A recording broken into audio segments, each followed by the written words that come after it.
Welcome, my friends and enemies. Glad you're here. We have the wonderful Council of the Light together since I couldn't remember what the other name we were going by was or which of the 10 names we had picked. So we'll just run with that for now. We'll change as needed later on. So, we just had or I should say, Matt and I had the wonderful pleasure of showing the Darkfriend social scene to Arterian and Unknown Sage. And that was quite enlightening to them, I believe. A little bit. But sadly, Gadfly Fiction could not join us today due to some personal things going on. But hopefully he'll be back for the next stream that we do together. And he will be greatly missed because his input is always really, really fun. Hopefully he pops into the chat at some point. Hi, William Richards in the chat. All right. I guess since you guys watched it, and we're not going to watch it on YouTube because YouTube will not like that, and I'd rather not get a copyright struck for something stupid. Amazon will come in our windows and take us all out of it. I just figured it was going to be, the Shan Shan using their Damani to use a giant wave and just wipe us out, but it could be that too. I mean, unfortunately, nothing's more offensive than a pacifier, I guess. But Arterian and Sage. Thoughts besides my horrendously awesome overtone talking narration. That thing. I've seen the memes, but it somehow still was worse than I expected. I don't know why you're surprised. Yeah, I mean, I don't know either, but wow, it's terrible. I had not seen the memes, but the first thing that struck me was they did it again. They decided to make the villain seem like he's relatable, like actually a nice. The thing that worries me is Rafe actually thinks Ishamael is nice. Or the good guy. Well, I mean, for all we know, Rafe is actually Ishamael, and he just wants the wheel to be broken. I will caveat. Exactly. I can do a devil's advocate for the portrayal, not in the context of this show, but later in the video, because I did it in my little 20-minute rant. But I have a calm way of doing it. Amateur. Just because, I don't want to disrupt what you're saying. I just want to point out that us who are intelligent, can have a serious discussion about the portrayal, irrespective of the idiocy of the show, a little later in the video when we get to the initial stuff. You know what I mean? I don't know if we can take it seriously, but we'll try. I've been having a hard time not laughing every time I even think about it. I think you guys understand what I say when I say it, because you've actually read the books, unlike anyone who did the show. Once or twice. Yeah. Just a couple times. Well, you all know what books actually are. If you're watching, this is called a book, right? It's a three-dimensional paper, words inside it, Words? Since you're pulling your fancy one, I'm going to pull out my fancy one. Give me 1 second. And Rafe, I got a book that might have helped you film this show. It's like... Yeah, I have that up there too. But I wanted to show you the beautiful Britain-only version. Damn. Eye of the World. Nice. And it gets even better than that, if you can believe it. There's a second one. Let's see if you guys can read that. Wheel. Intro. Nice, yeah. Yeah. But my favorite part is the other side of it. Yeah. Nice. So I'm getting even more upset about this show because the last time I read this series full from beginning to end was when the final book came out, which is 10 years ago now. So I'm in the middle of a full series reread. I'm going to review every book along the way, right? So when this stupid idiocy drops, right? I don't mean the show. I mean this 2 minutes of nonsense, right? I'm reading through the first book again. I did my review for New Spring is up. It's been up a couple of days. Some people, so hopefully I'll have my Eye of the World maybe early next week. What I'm getting is reading through it now and picking up a few little instances here and there that I might have forgotten over the years. It makes me more upset about the show because it's like if you take out what they put in the show, I don't want to make this about the whole show, right? Because we're talking about the 2-minute clip of nonsense. 90% of what they put in the show either wasn't in the book or is the exact opposite was in the book. Or they just took certain places or styles or something like that and then pasted it on something that wasn't in the book. So it's like, Well, it's slightly familiar, but it's not really familiar. Well, I think we agree. I'm Yeah, saying look what up. they mostly used were the names. They just took names and general locations. That's most of what they used. Yeah. Oh, also, I do want to apologize. If you hear any hammering or anything, they're doing work on the house. So Oh. it's normal. It's supposed to be there. You're not crazy. Okay, you might be crazy, but you're not crazy in this particular restroom. Be careful But, that delve Good to know. Good to know. Sage is over here like, what is that tapping noise? a tap But, at my door. I did want to kind of like go over a little bit of the beginning parts. I mean, it's a 2-minute video, so it's like, it's not a whole Can I lot give of- you my number one thing wrong with the entire video? the fact that it was made. Well, no, because then the number 2 Oh, thing yeah. wrong with the entire video, right? So, Homo sapiens has been around like 1 million years, right? Give or take, that we've proven so far. And I mean, spoiler- some people think less. I guess hit or miss. Let's go with we're that. speaking certain science, right? So, and spoilers for the books for people who are, I mean, if you haven't read the books, probably watch the show, but the Wheel of Time takes place in the future, right? From us, right? Yeah. So that means they would gain all of our like general human experience that we've inherited over 1 million years, The right? future or the past, though, because it's a wheel, so it never technically Well, ends or begins. maybe it Remember, is. there's neither beginnings nor endings in the Wheel of Time. I see what you're doing there. Okay. Somewhere in the last 1 million years, we learned not to let your children wander into pitch darkness in the middle of nowhere unsupervised. This doesn't look like a street urchin. This kid's wearing a good dress. She's just playing. She's not running from like criminals trying to human traffic her or whatever. Why is she wandering in the middle of nowhere when no parents or adults are around supervising her? I mean, Would you- to be fair, most of the knowledge did get lost during the end of the Age of Legends. So maybe that was Pretty sure among them. that I don't know. Hold on. Wait, your parents actually had to supervise you outside in the dark? In the middle of nowhere, sure. But hang on. I- In called on me- this video, Walking my dog for 8 hours. So it's like, hey, whatever. Go ahead. No, it just struck me. I'm watching it, in and I'm like there, you would think, like the parenting skills of like, so when a real writer writes something, maybe they're not a parent, but maybe they observe parents, like They're not parents. you know, I'm gonna say, hold on. Let's the devil's advocate here. The parents a dark friend. They don't care. Like that's established. They don't care. okay, you know what? You're right. I'm thinking inversely, like because of what they're doing in the real world with with the grooming and all that. This is Right. normal to them, so that explains. I mean, it's bad writing, but explains the bad writing. So there you go. The bad writing is explained by the bad writing of reality. But I just want to say, did you recognize the actual clothing of the little girl? I didn't look close enough at it, like to pick out the details. It didn't look like street urchin clothing, which what set me off on that mental range. Recognize the clothes that she went to under the table?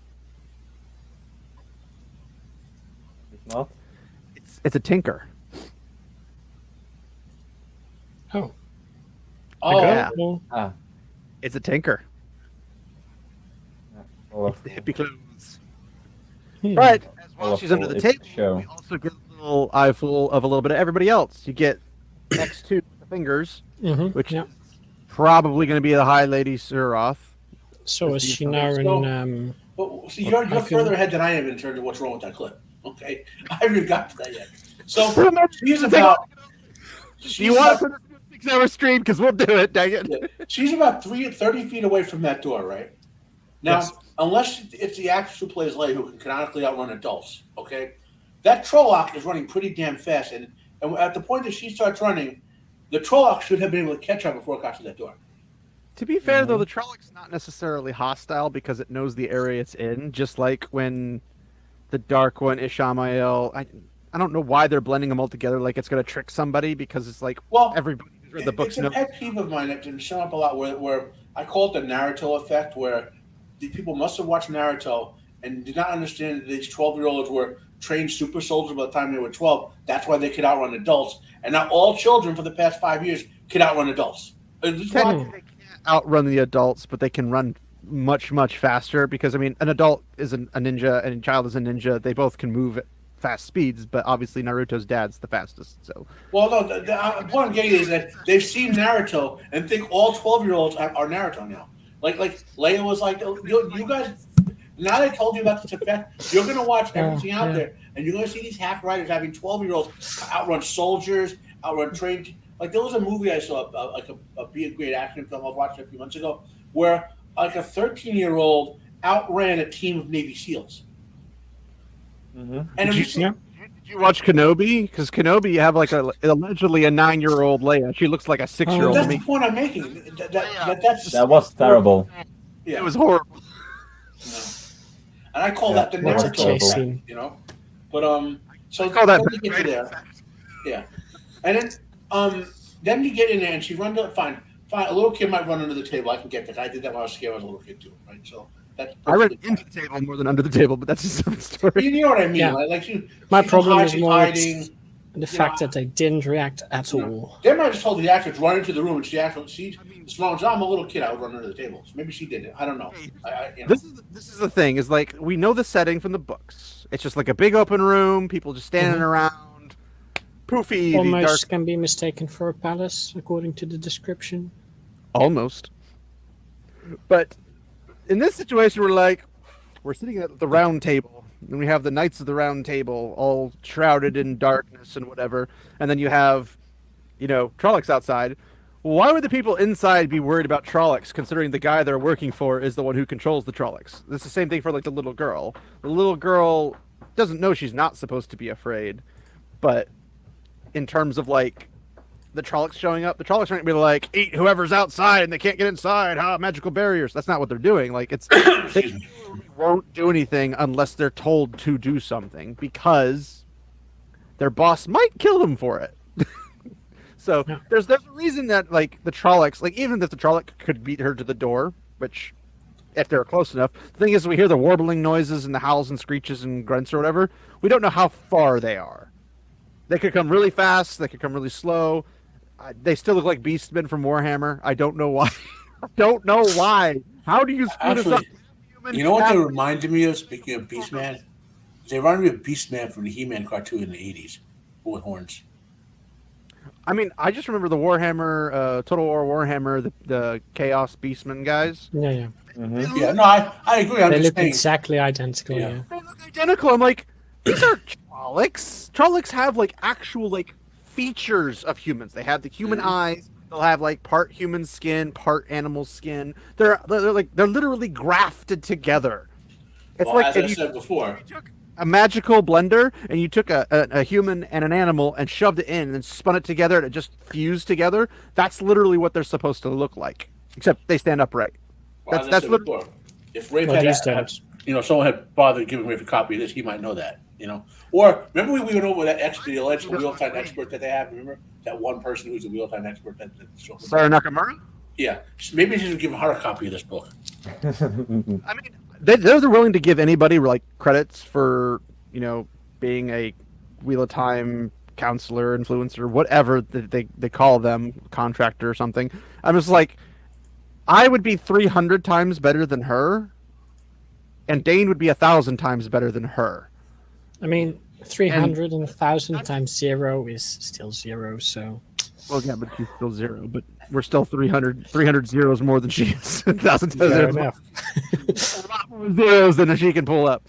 But my point being is that, there's probably people out there that are way smarter than even Dane when it comes to the books. So it's not like there's a lack of people that love the series that would be like, hey, I have this. But the thing is that despite anybody out there, I know Light's a guy that works with the questioners a bit, one of the Bulgarian lads. He was one of the beta testers for the original Wheel of Time, so he was up there with Dusty Wheel in terms of original readers of the Wheel of Time, and he's really, really knowledgeable about this kind of stuff. It's he could do it. I mean, anybody. I mean, at this point, a toddler could do it and do it better. It's not that difficult. They have to go out of their way to just do it bad. So, I mean, whether it was Dane, Pips, Alex, and the guys with the White Cloaks, they could do it. Prophet, Steve, he could do it. Like, it's not even that hard. So No, you just need to have read the book, right? That's all. But I mean, even if you only like read the cliff notes of the book, you could at least be like, okay, I have a general idea how to do this, and I'll put them together, and it would still come out better. But the point is they're not looking at it. Like, we know, they know that the books exist. We know that they know that we know that they didn't read them. So, but when it comes down to it, it's like, okay, we have so many people available who could do this. When the first season came out, I literally sat down and wrote screenwriting, screenplays, whatever. I wrote out basically the whole episode. I had times like 5 minutes for this scene, 10 minutes for this scene, 3 minutes for this scene, all the way down. It took me 5 episodes in the same exact amount of time they did, and I could do the entire first book. But they had to do 2 extra episodes of non-book material, right? So, but the thing is they're doing 8 times 8 seasons, so they're doing a total of 64 episodes, right? And it's like, but if you broke them down at 5 per each, you'd get more book quality, or like book quantity of stuff. Like, you can't do that. They're not doing season 1 is book 1 and season 2 is book 2, etc., etc. They'd only get their 8 books. You would never get near the end. Like, you get like halfway through the series. That's why I would prefer this be animated, because they could do 20 animated seasons or whatever. Exactly. And, yeah. But here's the thing: is like animation, even at like a 20 minutes, you could still fit a lot more content. But then all the effects and everything, whether it be the channeling, the Aiel outrunning horses, like all that kind of stuff, like just the fancy stuff, would be so much easier to produce and cheaper. And they had what $80 million and likely budget. also look better, at least in my personal opinion. Animation, fancy Japanese anime would always look better, hands down. I mean, the Japanese anime group that's doing the War of the Rohirrim is pretty nice. They could do it Warner Brothers Tiny Toon style. It would be better than this show. But here's the thing: it's like I thought it was more than 80 million because originally, like Game of Thrones, I think was 10 million per episode, and I'm pretty sure that Wheel of Time or Wheel on Prime was 15 million per episode. Somebody had mentioned just recently 80 million. I'm like, I don't know where you got 80 million, not a 15 times 8, but okay. But like William's saying, like sounding like Richard. It's sounding like seasons 3 to 8. Don't laugh. We know later seasons aren't happening. Might be cut down to 6 episodes. But you threw so much money at this, and you couldn't even produce the bare minimum of Game of Thrones. Like Game of Thrones had full-sized armies. You had 20 people. Like, how? You can't be like, it was COVID. I'm like, then go somewhere that doesn't require COVID restrictions. There's tons of places.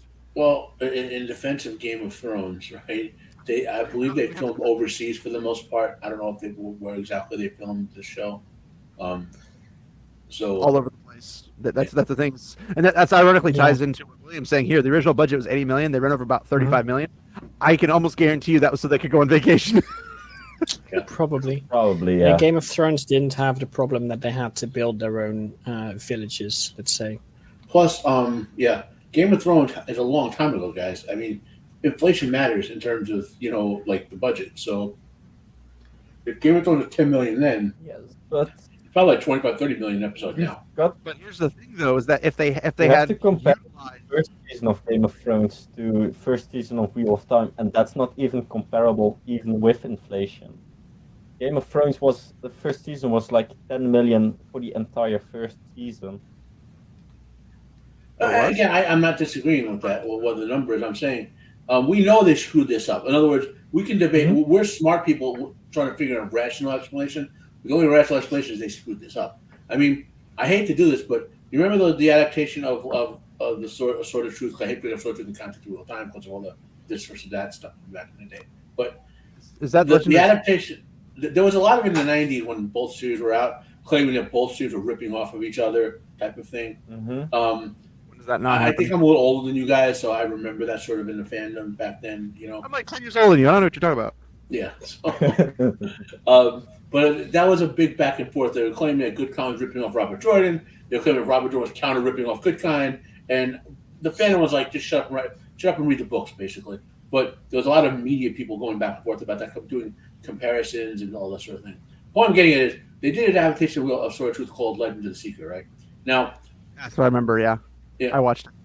it was compared to this show, that was 10 times better as a show, not as an adaptation, as a show. From what I understand, that show was like so far off the books. Well, Although it was, I'm not saying Yeah, for but the that doesn't adaptation matter purposes. for just how good the show is. Yeah, I'm not saying That's for the the adaptation, like part. validity of the adaptation. I'm saying Xena the quality Warrior of the show. Princess cheesy. Well, like it was like Hercules and Xena the Warrior Princess level cheesy. But here's the funny thing, though. It's weird having the Gandalf character in that series be the mouth of Sauron. Well, Like, funny enough, you mentioned him. That guy's a great actor, by the way. He's He done a is. lot of stuff. It's That's the it's one thing that show got completely right was Zed. I think because the actor mentioned something that he loved the character, so he played the character in the book. Because if it's too late now, but if they had ever done that show right 2 years later, they should get the same actor playing the same way because he got Zed. Anyway, that's not to do with this. Point. Lady Balefire. There was another adaptation, the Shannara adaptation, which was again a horrible adaptation and a bad show. It was still better than this Wheel of Prime. Thank God I didn't watch it. At least I there were watched hot it, chicks. but I don't know in the Shannara original adaptation. source There were tons of material. hot chicks there, right? I'm just glad I dodged a bullet. You know, Yeah, that you did. Actually, hey, Lady Balefire, if you would like to jump in, we're missing our historian today, so we have a slot open, and nobody else is answering their calls. So, but if you'd like to hop in, let me know, and I'll send you an invite. So going back to this, Thank you, Lady P. 2 minute. So yeah, I'll check. Charles also do early and be on the stream. Like, so here's me playing a little bit of devil advocate because we're smart, unlike Rafe. Okay, so you take Ishmael's character, you look at how he is in the book, right? He can pretty much vaporize most people he comes across, even groups of them, with a thought. He's that powerful, right? So he's achieved the pinnacle of power other than being the dragon or the dark one. He's like number 3, keep it simple. You know what I mean? There's no one else who even challenges him in terms of what he can accomplish. He's an accomplished general, accomplished leader, accomplished power user, whatever, right? So you might say everyone has to have a psychological motivation. So what would the psychological motivation for someone who seemingly has all that power already? Well, if you look at things like maybe having minions, you know what I mean? Maybe like Palpatine, his next step was to have a powerful minion who would drive him to greater heights, right? So an intelligent person could have taken this scene and said, well, maybe that he's going to recruit this girl to be a minion, train her to push him to new levels like a Sith way. You know, that could have been an intelligent approach to that, right? This came across instead the way they wrote it as creepy groomer material. Yeah. Well, I mean, the way they portray him is like very. Sorry, I'm trying to like find Lady Balefire at the same time I'm listening to you. So thank God I can actually multitask.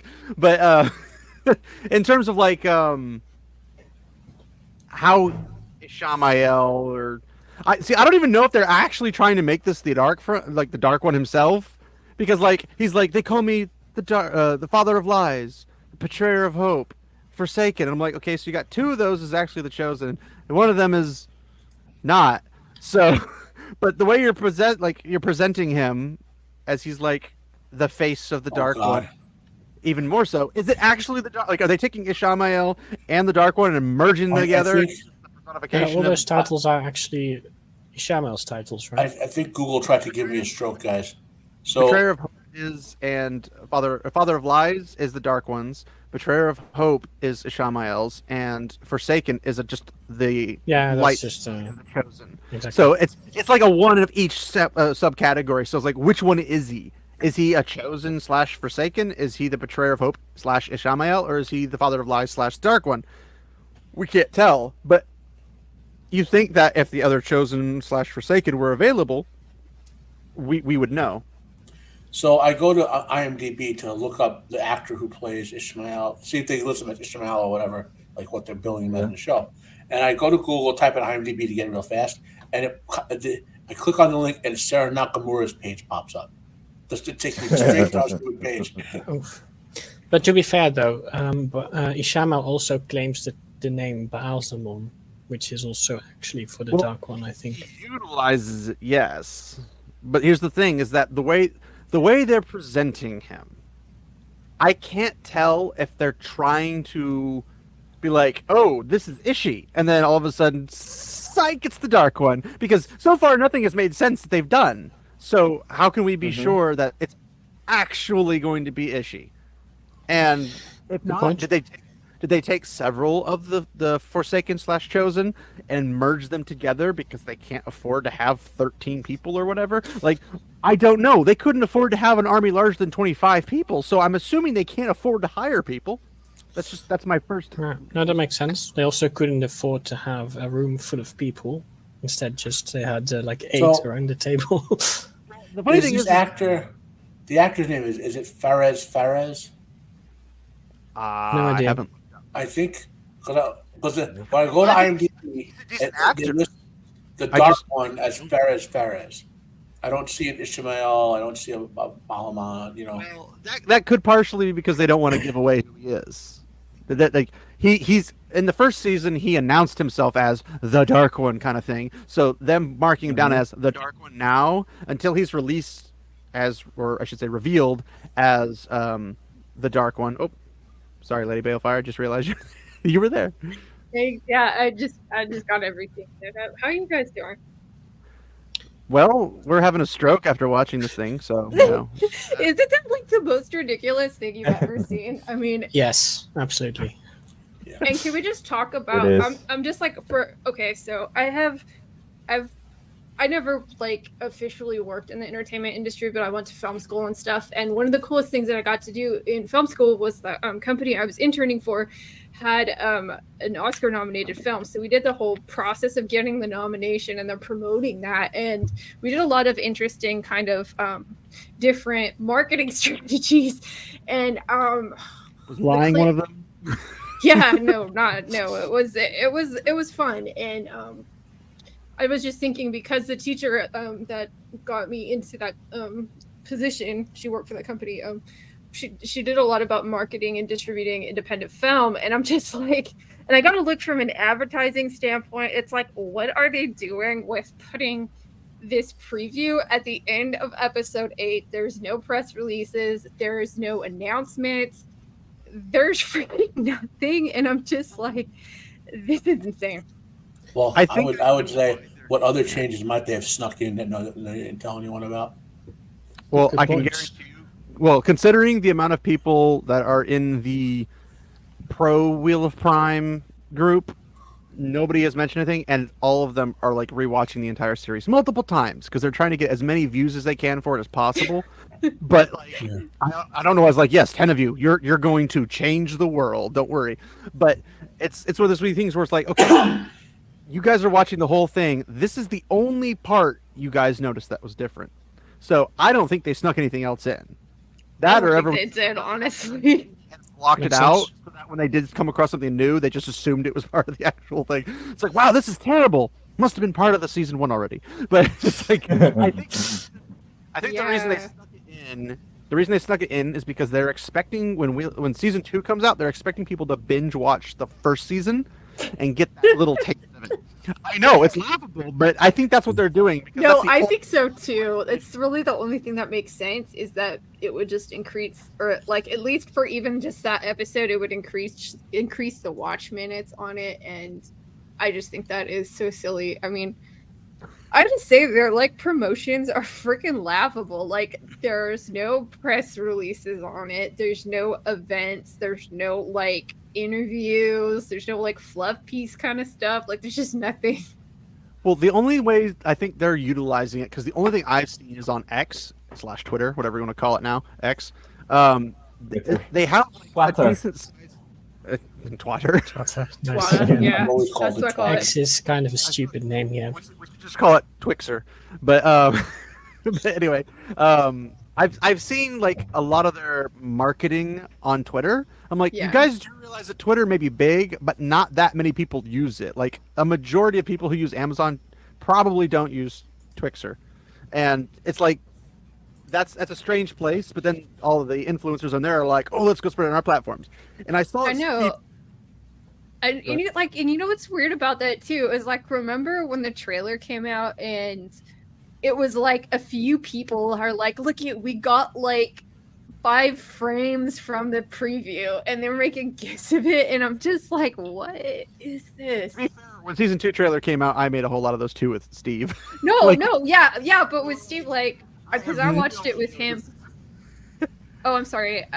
But like, I meant that, like, the night before that, like, it came out, there were just like little, like, oh, so we got early access to the trailer, and we made these, like, we strung together like 5 images or something. And I'm like, who is in charge of this marketing campaign?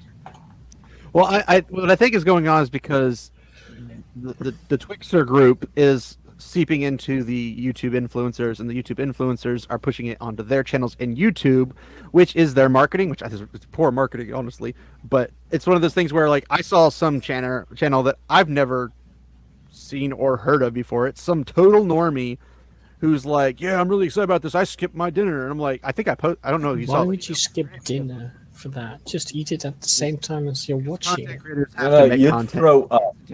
You don't get it. Dinner, eat afterwards. Good point. It's the best Yeah, bet. very That's good. that's another logical reason not to do it. But I don't know if you guys saw this, but I posted it in the general spoilers area. I posted the video of this guy doing it, and I was like, it's strange because this guy's going like, yeah, this, that, and I'm like, you're acting like you know the source material, but you literally just mentioned a whole bunch of stuff that literally doesn't even happen, and like the comparisons weren't even making sense. And he's just like, yeah, I'm so pumped, I'm so glad I skipped dinner for this. This is amazing. And I'm like, you're a total normie. Like, you don't even know. But he's got like, I think he had like 20,000 followers or something, or subscribers. And it's like, that's 20,000 people that are like, I'll check it out. And at least I think at the time of watching it, it was like 2.6 thousand people had seen his view of it. And it's like a 2-minute clip plus him talking, so it went maybe 4 or 5 minutes or something like that. And it's just like,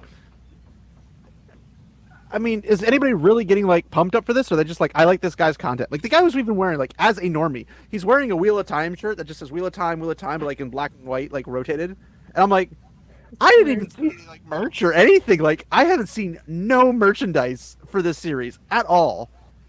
Wait, And I you don't got a ring pop yet?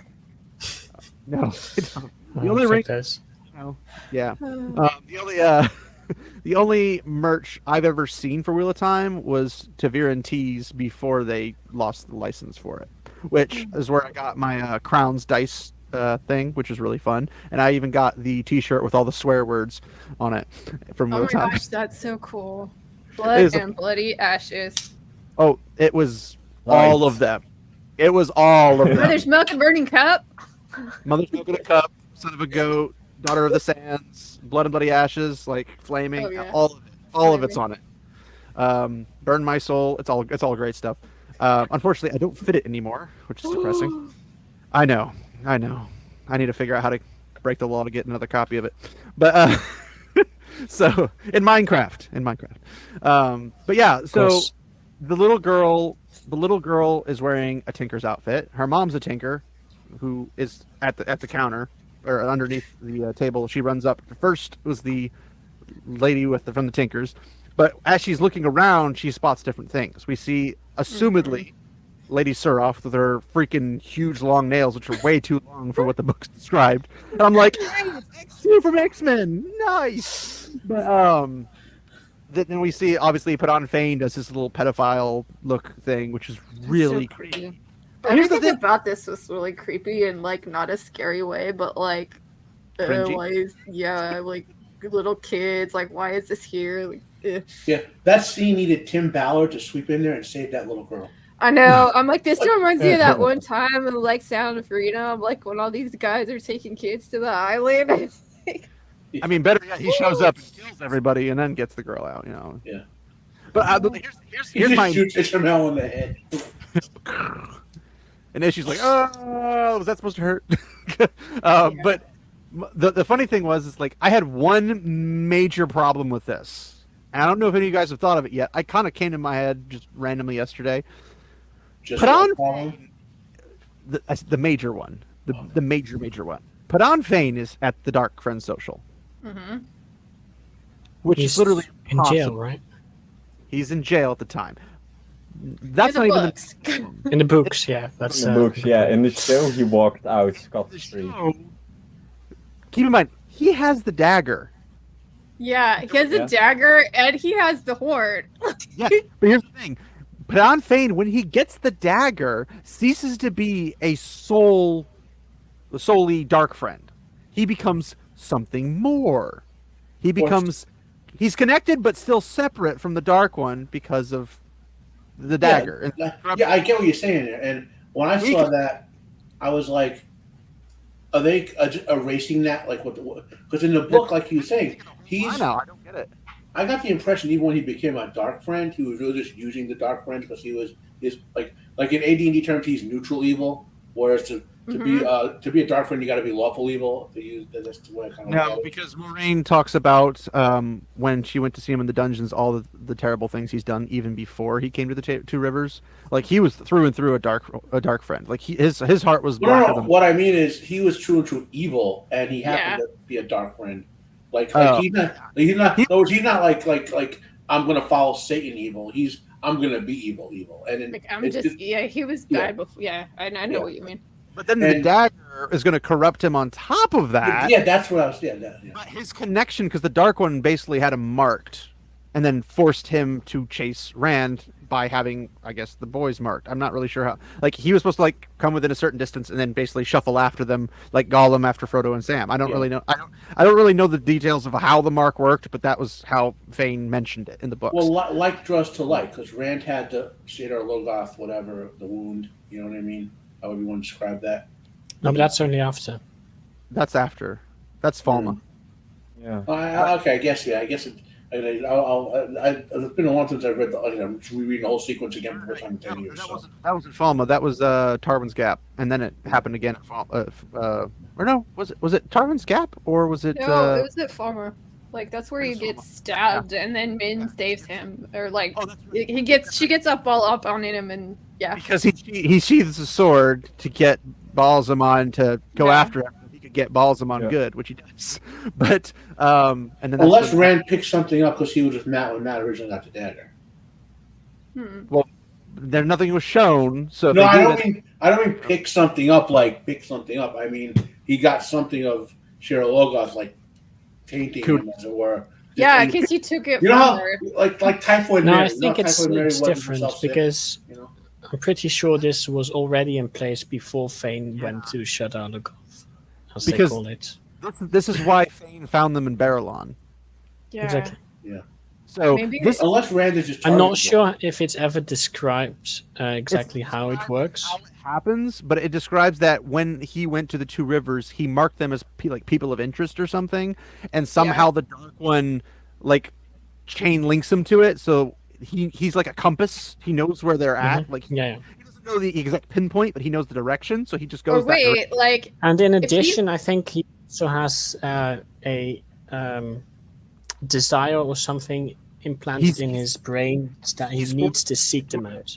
He has to do it. He can't stop asleep. He can't stop to eat. He has to keep going, and that's why he kind of becomes the Gollum-like creature for the chasing the One Ring kind of thing.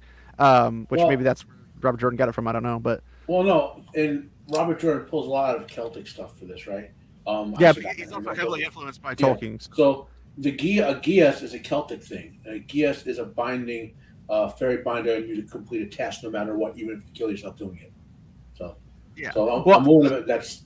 I would assume that Tolkien would even be familiar with that and possibly even use that for Gollum. Like that might be an old thing that they both used. I don't know, but I know that his influence of Tolkien was pretty great. So it would make sense that he used that. It's not something people typically think of the first time they go through it, but that's from what I understand. He's marked to basically follow them at all times, which is why he always knows where Rand is. Yeah. But Fane would have been in jail for one. Two, he had the dagger, and at this point, he's corrupted to the point where he will literally stake a Murdral to a door. Not many people can do that.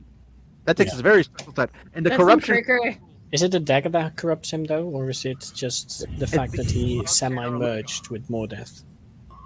Well, that's the thing is Mordeth is the corruption of the dagger. Like the dagger. No, Mordeth escaped. Through Pad and Fane, the barrier. That's what I'm saying. Or is that Mashadar? No, that's not. No, Mashadar is a separate. That's the word. Mashadar was a creation of Mordeth's stuff. Yeah. So basically, Oh. what happens is that Mordeth is the corruption, but he's also like a thing that can subsume into somebody, because that's why the whole thing with, can you help me carry out my treasure stuff? Because when you cross the boundaries, he latches on to you and goes out, and he's outside of his little prison thing he's got going on. Mashadar was created by the circumstances of the corruption. Mashadar's like literally all Another taint, like it's another taint, but it's a taint of Eridhol, Shadar Logoth's own corruption, and how they turned on each other and became very like betrayerish and backstabbing and all that jazz. Like the reason that when the armies come to like see what's going on, we haven't had contact with them forever, and then the forces of light during the Trolloc Wars show up, and it's completely empty.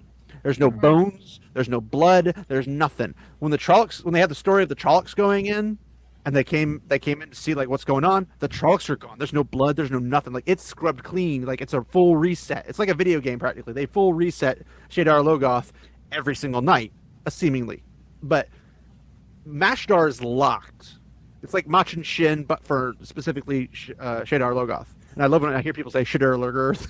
It's great. Yeah. Get a southerner like Shadar Lugal. You know, like, But howdy, man. Mashdar When you come to Shadar Lugal. Mordeth got a hold of Thane and is now merged with Thane. So now the Dark One's link to Thane is being wrestled away, like his control is being wrestled away from him by Mordeth. So technically, as soon as Shadar Logoth, at that point, technically it's not the Dark One telling him what to do anymore. It's Mordeth. But because he's also got written in his hard drive, his brain memory or whatever, that he has to get Rand, and he blames Rand for everything before he even gets to Shadar Logoth. In his mind, he's like, I got to get back at Rand. I want to make him hurt. I want to hurt him, and then I want to kill him. Like that's his whole goal the entire way. So at this point, technically, he's not working for the Dark One anymore. He's got the Darkfriend label, the title, and the ties to Trolloc, Smurdral, and all that stuff, but he doesn't have technically anything else. Yeah. Like, it's not like the Dark One's going to summon him or something, because he already can stake a Murdral to a wall. What are they going to do?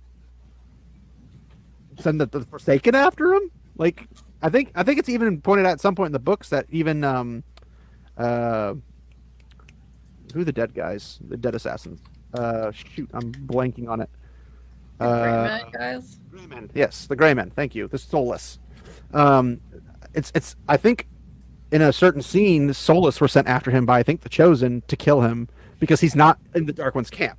But this happened. This would have happened in Shadar Logoth, way before he ever got anywhere near Shinar. Before they even get to Falm, all that type of stuff. Before they ever go to get the Horn of Valir, any of that type of stuff. This all happened way before that. So now we have in the Darkfriend social, we have him sitting there, which he never was at. Ever. I know. He wasn't even involved in that. And it's like, are they thinking of the ramifications of the fact he has a dagger? He has the horn. Like, here's the worst part. Is he has the horn, and he's at the Darkfriend social, and if he's still on the Dark One's side, he would just be like, here's the Horn of Valir. Game over. That's the series. Wrap it up. People were going home, because if Thane had gone to the Dark One or to one of the Forsaken or something and given them the Horn of Valir, it would have been virtually impossible without like rewriting the whole story, like plot armor wise, for the good guys to win. Yeah, and that's interesting to think about because technically he's not like, I mean, at least from a book standpoint, he's not like working for the Dark One because if I remember correctly, the heroes can't be summoned by the Dark Lord, right? But if he's not technically working for the Dark One and he's not working I'm not for sure if Light, they can be summoned. They might just not obey. Yeah, maybe that's it. I was kind of wondering about that. There's two things about this though. The first one is that there's the two views, because remember, we as the readers get the viewpoints of the story and of the characters in the story. So from the story perspective, we're like, well, only because we know from later on, obviously, Arthur Hawkwing, like, only the light can summon us. But the same thing for what Arthur Hawkwing says about being like they can't be killed, but they can be restrained. So like they're not invincible in every possible way. They're just really good at murdering things. So like that's the legend of the murder hobos, really. But it's they literally it's like it's how the the Army of the Dead in the Lord of the Rings movies were. It's not how they were in the books, but it's literally how they just pretty much just run right over you. Like, sorry, you're done. So, in this particular system, we as the reviewer knows that only the light can like summon them. However, the Dark One doesn't need them summoned. He just needs them to not be summoned. So if they that's a good point. They could just bury it somewhere up in the blasted lands. You ain't gonna find it. Like no one's gonna find it. Even dump it down the bore. Well, no, but if you just open. bury it somewhere, there's a chance that the pattern will make someone find it. Yeah, or they could just conversely just blow it. They can't be used, but they can't go back either. I don't know if it works that way. They would just sit on the front door of the Dark Ones, just so he'd be like, "I'm gonna poke you through this little hole." Just like boop. Throw it in the hole. That's literally. They have the little chasis cubes. I'm trying to remember what they're called. The stasis box those or things. whatever. Yeah. The stasis things, They yeah. could have just stuck it in a stasis box. Boop. That's funny. I'm gonna throw this stasis box in a whole room of stasis boxes. Good luck finding it. Like, it's literally Yeah. finding a needle in a haystack, and like the walls are crushing in on you like Indiana Jones / Star Wars style. Like, there's no way they're gonna find it. Like, there's no way. But even if they did, it's just like I mean, they could have gone to Shara. What are they gonna do? I know, They can't right? They don't like. There's so many. Like, there's so much of the continent that isn't part of the story, like directly. Like we know the Shan Shan side, we got the Sharan side, but there's allegedly lands beyond Shara as well, and there's lands beyond Shan Shan as well, because obviously that's not the whole world. That's just the closer continents. But there's plenty of places. I mean, they can literally gateway somewhere. Mm-hmm. They can literally gateway go anywhere. Technically, gateways can go to other worlds. I mean, like Jordan's universe is an open one, you know? yeah, and it's they like, can drop it in the portal worlds. I know, I was just gonna say the portal ones. That's funny. well, even worse, they could go to you know how like Matt kills the golem.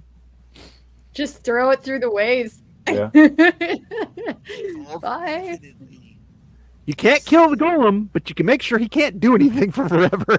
So it's like you do that, you don't get the Horn of Valir. Not like I don't really know how much of effect the Horn of Valir actually had in the last battle because I feel like it was won in other ways. But I mean, obviously, it's helpful for a little kid. But Yeah. but and that type of thing is like he has it. That's kind of a problem because he's not giving it to the Balsamon or Ishi or Yeah, but the thing is, that's because we know the books. We're intelligent, unlike Rafe.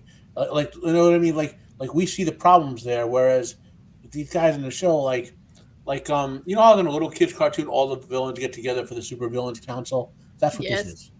I know. I think it's so funny too because everything about everyone they reveal there is just so obvious. it's like I wonder who this. Think of Harry Potter. Well, also remember the Darkfriend social from the books was like everyone was wearing masks, hoods, and then there's that one guy who's wearing like white cloak, he's like blatantly in like the white cloak garb, and you're just like, what an idiot. And then he's like the man called Boars, and we're like, Yes. we know who he is, but. Like, oh, there's a Shinaran Lord. Well, how do you know? Because he's wearing the attire. He's got the top knot. He's got the. It's like it's so obvious, but in that sense, they still don't know who they are because they're wearing masks or something to disguise themselves. Yeah. And it's like there at least is enough of them where it gets like questionable. You're like, okay, there's one Darkfriend in all of Shinar. Seems reasonable to believe there's at least one per country, but.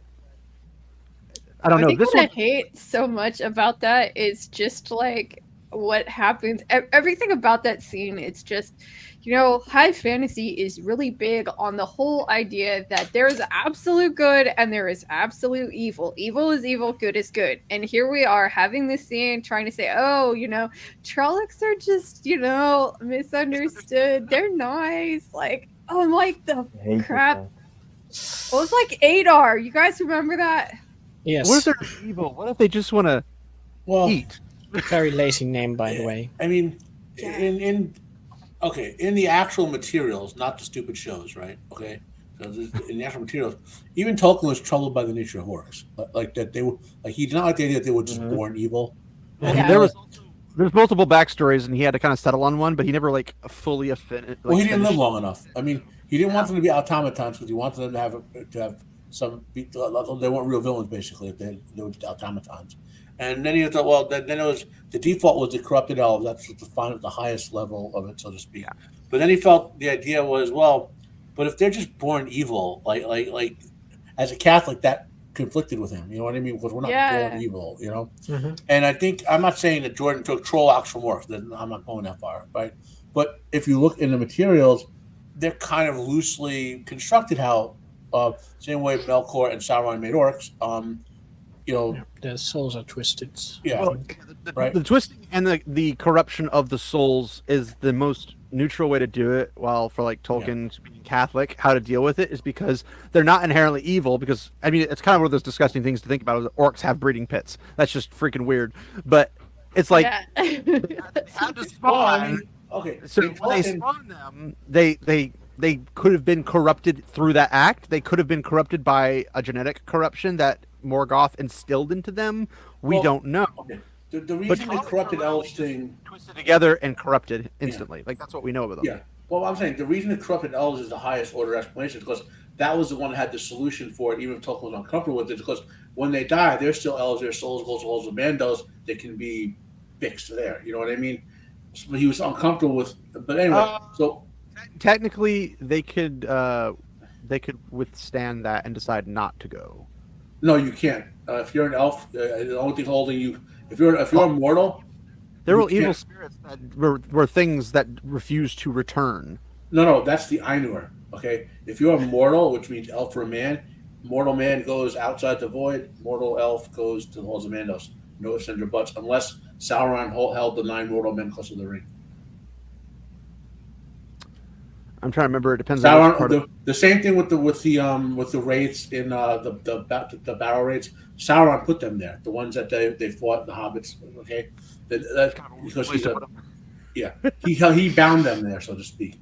The same reason that the undead were bound in the army of undead, so to speak, in the my brain's that was Isildur cursed them using his inherited unseen power through his elven ancestors, the ancestry he had. So Okay. it requires a power of the unseen world to bind the spirit there. You, as an elf or a man, you don't get that inherently, right? So the orcs. I don't want to know about Sauron. Yeah. Trollocs. Like, come on, I haven't read the Silmarillion, you guys. Trollocs, don't have that fix. You know what I mean? So the question: are they inherently evil? Here's the Silmarillion in a nutshell. The good guys win. Yeah. Or do they? Yeah. Or do they? But on the Trollocs, when you read through the actual text, in the book that Rafe, someone should have given Rafe and Tamara, not this one, the other one, sorry. Well, that book too, but this book. Don't give them a good copy. That's a waste of money. Yeah. We know they're not going to read. Well, not my good copy. Give them a PDF. They know how to read. Yeah, I was gonna say, Yeah. I don't believe they know how to read. They had to outsource the reading to somebody else, but that person couldn't speak English. So Yeah, that explains it. I mean, it makes sense if you think about it. But I mean, Trollocs. Well, I think Trollocs are different because they were specifically made by genetic engineering, and I think that Jordan was writing at a time when people were already starting to experiment with that, and yeah, they're just not even anything that should exist. So I mean, they're just evil. They have just prey instincts. I mean, bastardization of creation. Yeah, exactly. And the worst part is though is that they are altogether evil, just like orcs are altogether evil. Even without a leader or whatever, they're still cruel. They're still evil in every aspect outside of a master or whatever. But the reason they followed Sauron and whatnot as orcs was because they were afraid and terrified of him, and he binds them to him. But after with Isildur, you can be evil without being inherently so. Yes. Yeah. But I believe orcs were altogether inherently evil. Orcs and goblins were just that. That was Tolkien's troubling point on it. He didn't want that, but of course. With Isildur's death, he got attacked by goblins who thought Sauron was winning the war. They basically had propaganda being preached to them saying that, oh, Sauron's winning. They didn't know the war was over. They attacked Isildur thinking that they were going to win, and so far they haven't died, as far as I'm aware. until I think after the Fourth Age or whatever, or the end of the Third Age and Fourth Age came in. But basically, all the orcs and everything that when they dispersed, Aragorn goes and hunts them all down, which is a good idea because last time that didn't work so well. They forgot it. But Trollocs are like literally twisted because we already know that the shadow can force someone to turn if they're a channeler, but we also know that they can deal, like the Dark One plays with souls, Osengar and Arengar and all those guys, like throwing them swapping bodies and all that kind of stuff. Like that's kind of his shtick. So Agenor utilizing all the tools of the shadow, it shouldn't be too hard nor too far fetched for a Trolloc to come out completely violent, and not just like, oh, he's capable of violence. Like, no, he's like violent. The only thing Agenor really screwed up on was that he made them lazy and cowards. That's about it. Which technically he might not have control over those aspects because, you know, it's that's a personality. Yeah, I just thought that was interesting between like Lord of the Rings and Tolkien and Robert Jordan is like there's no kind of like religious system or anything like that. Like there's no kind of afterlife really or anything. I mean, they talk about like being reborn and stuff like that, but well I mean, there's Robert Jordan. You don't have an afterlife if you're reborn, though. Every time. Yeah. So well, they go wherever, you know. They talk about like the heroes. The future life.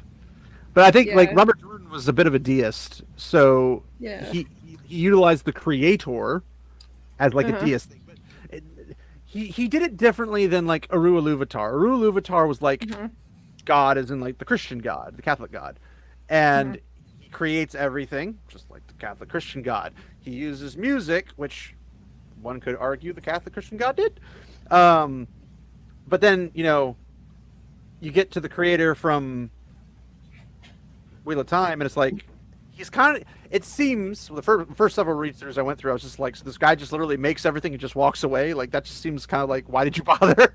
Like if you're not going to stick around, why even do it to begin with? But then there's also parts of the story where it's kind of like the creator does the same thing that Eru Ilúvatar does, which was the eucatastrophes. People who read Tolkien would be familiar with eucatastrophes. Lady Balefire, if you don't know, a eucatastrophe is a catastrophe, but a good thing. Like, how does that work? Well, I think Tolkien's the one who coined it. Is a eucatastrophe, and he has a whole little like spiel on it, like how he does it. But like a eucatastrophe is when Eru Ilúvatar dips in, not like directly every single time, but sometimes he has an effect on how things happen. Like it's like when the creator like touches a pattern, kind of in Wheel of Time jargon. So you know where the reference comes from. Like Bilbo finding the ring is considered calling because something you. Kind of. Calling something you, I think it's an EU spelling is an opposite reference. Like in psychological terms, eustress is considered good stress. Yeah. Probably related to euphoria. Yeah. It's EU, I believe. A eucatastrophe. Yeah, like Eucharist. Yeah, and EU stress. You stress, and it's But yeah.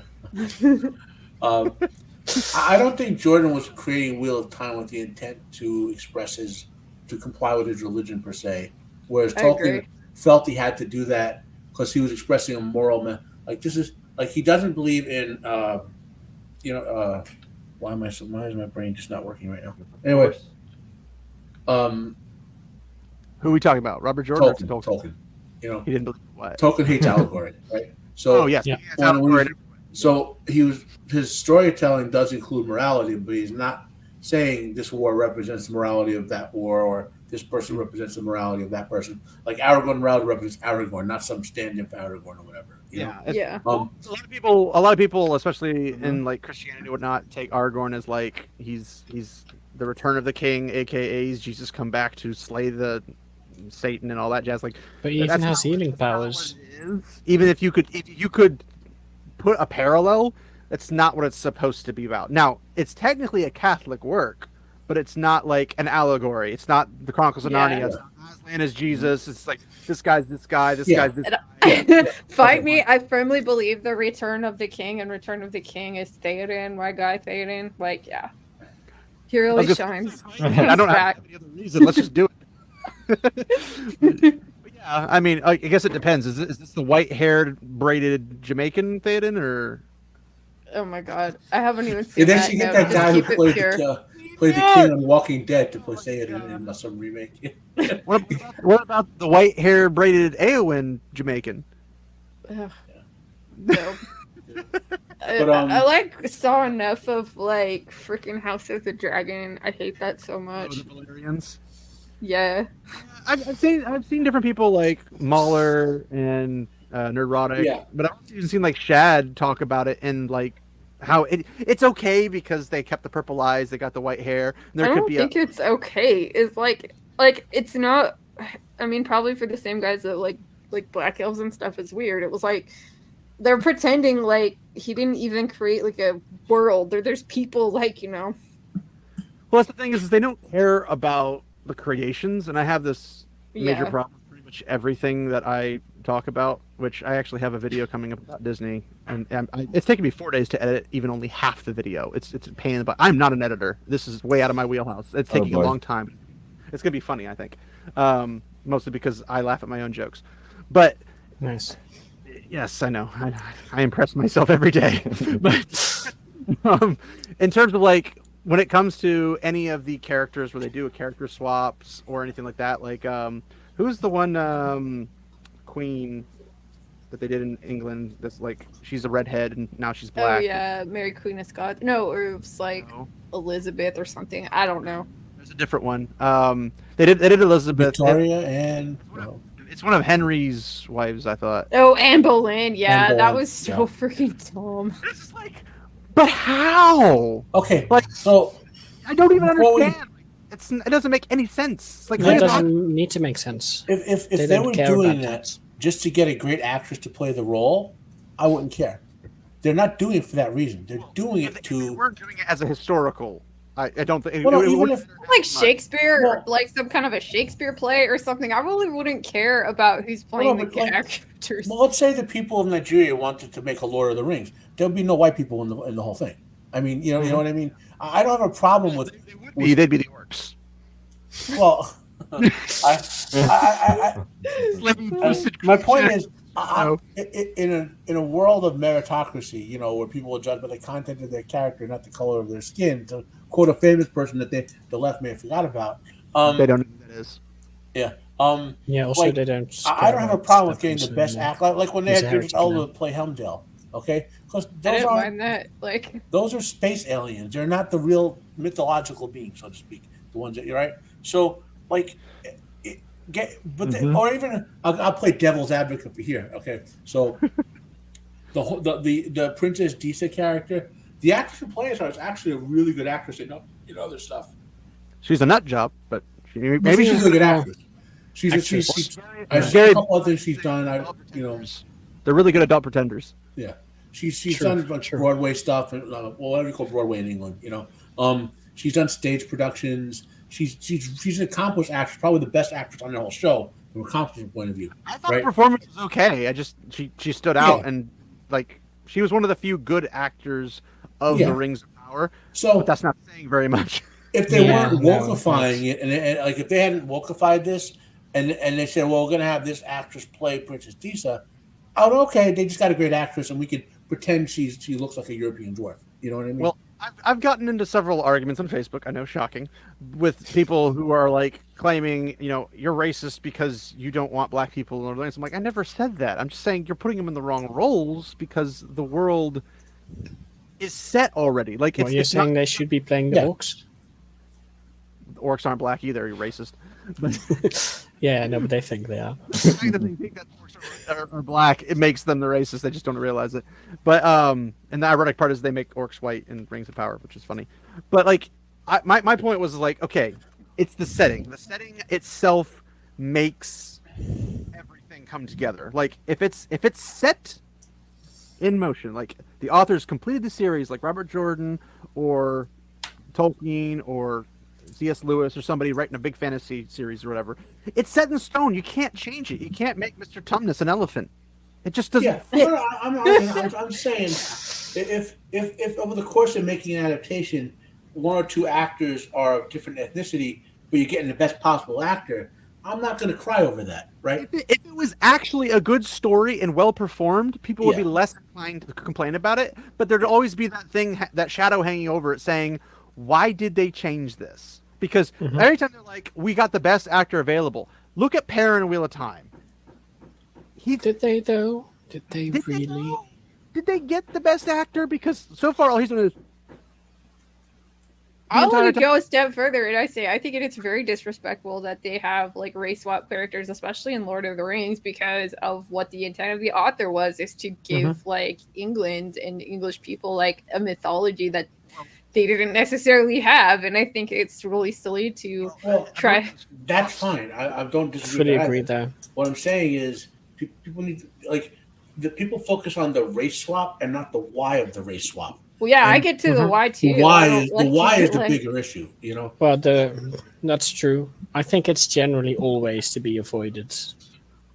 Yeah. I mean, you should always be as close If to the you material as possible to always reach the largest audience. Like Tolkien himself has all of his works have been literally fan favorites everywhere, and all the languages have been printed. It's always been the top fantasy series. So you can't be like, well, no one could feel that way. Like I can't see myself represented. Like people obviously did. You sold hundreds of millions of copies literally everywhere. Like who doesn't get along with this? But in today's day and age, they don't see that because racists and such.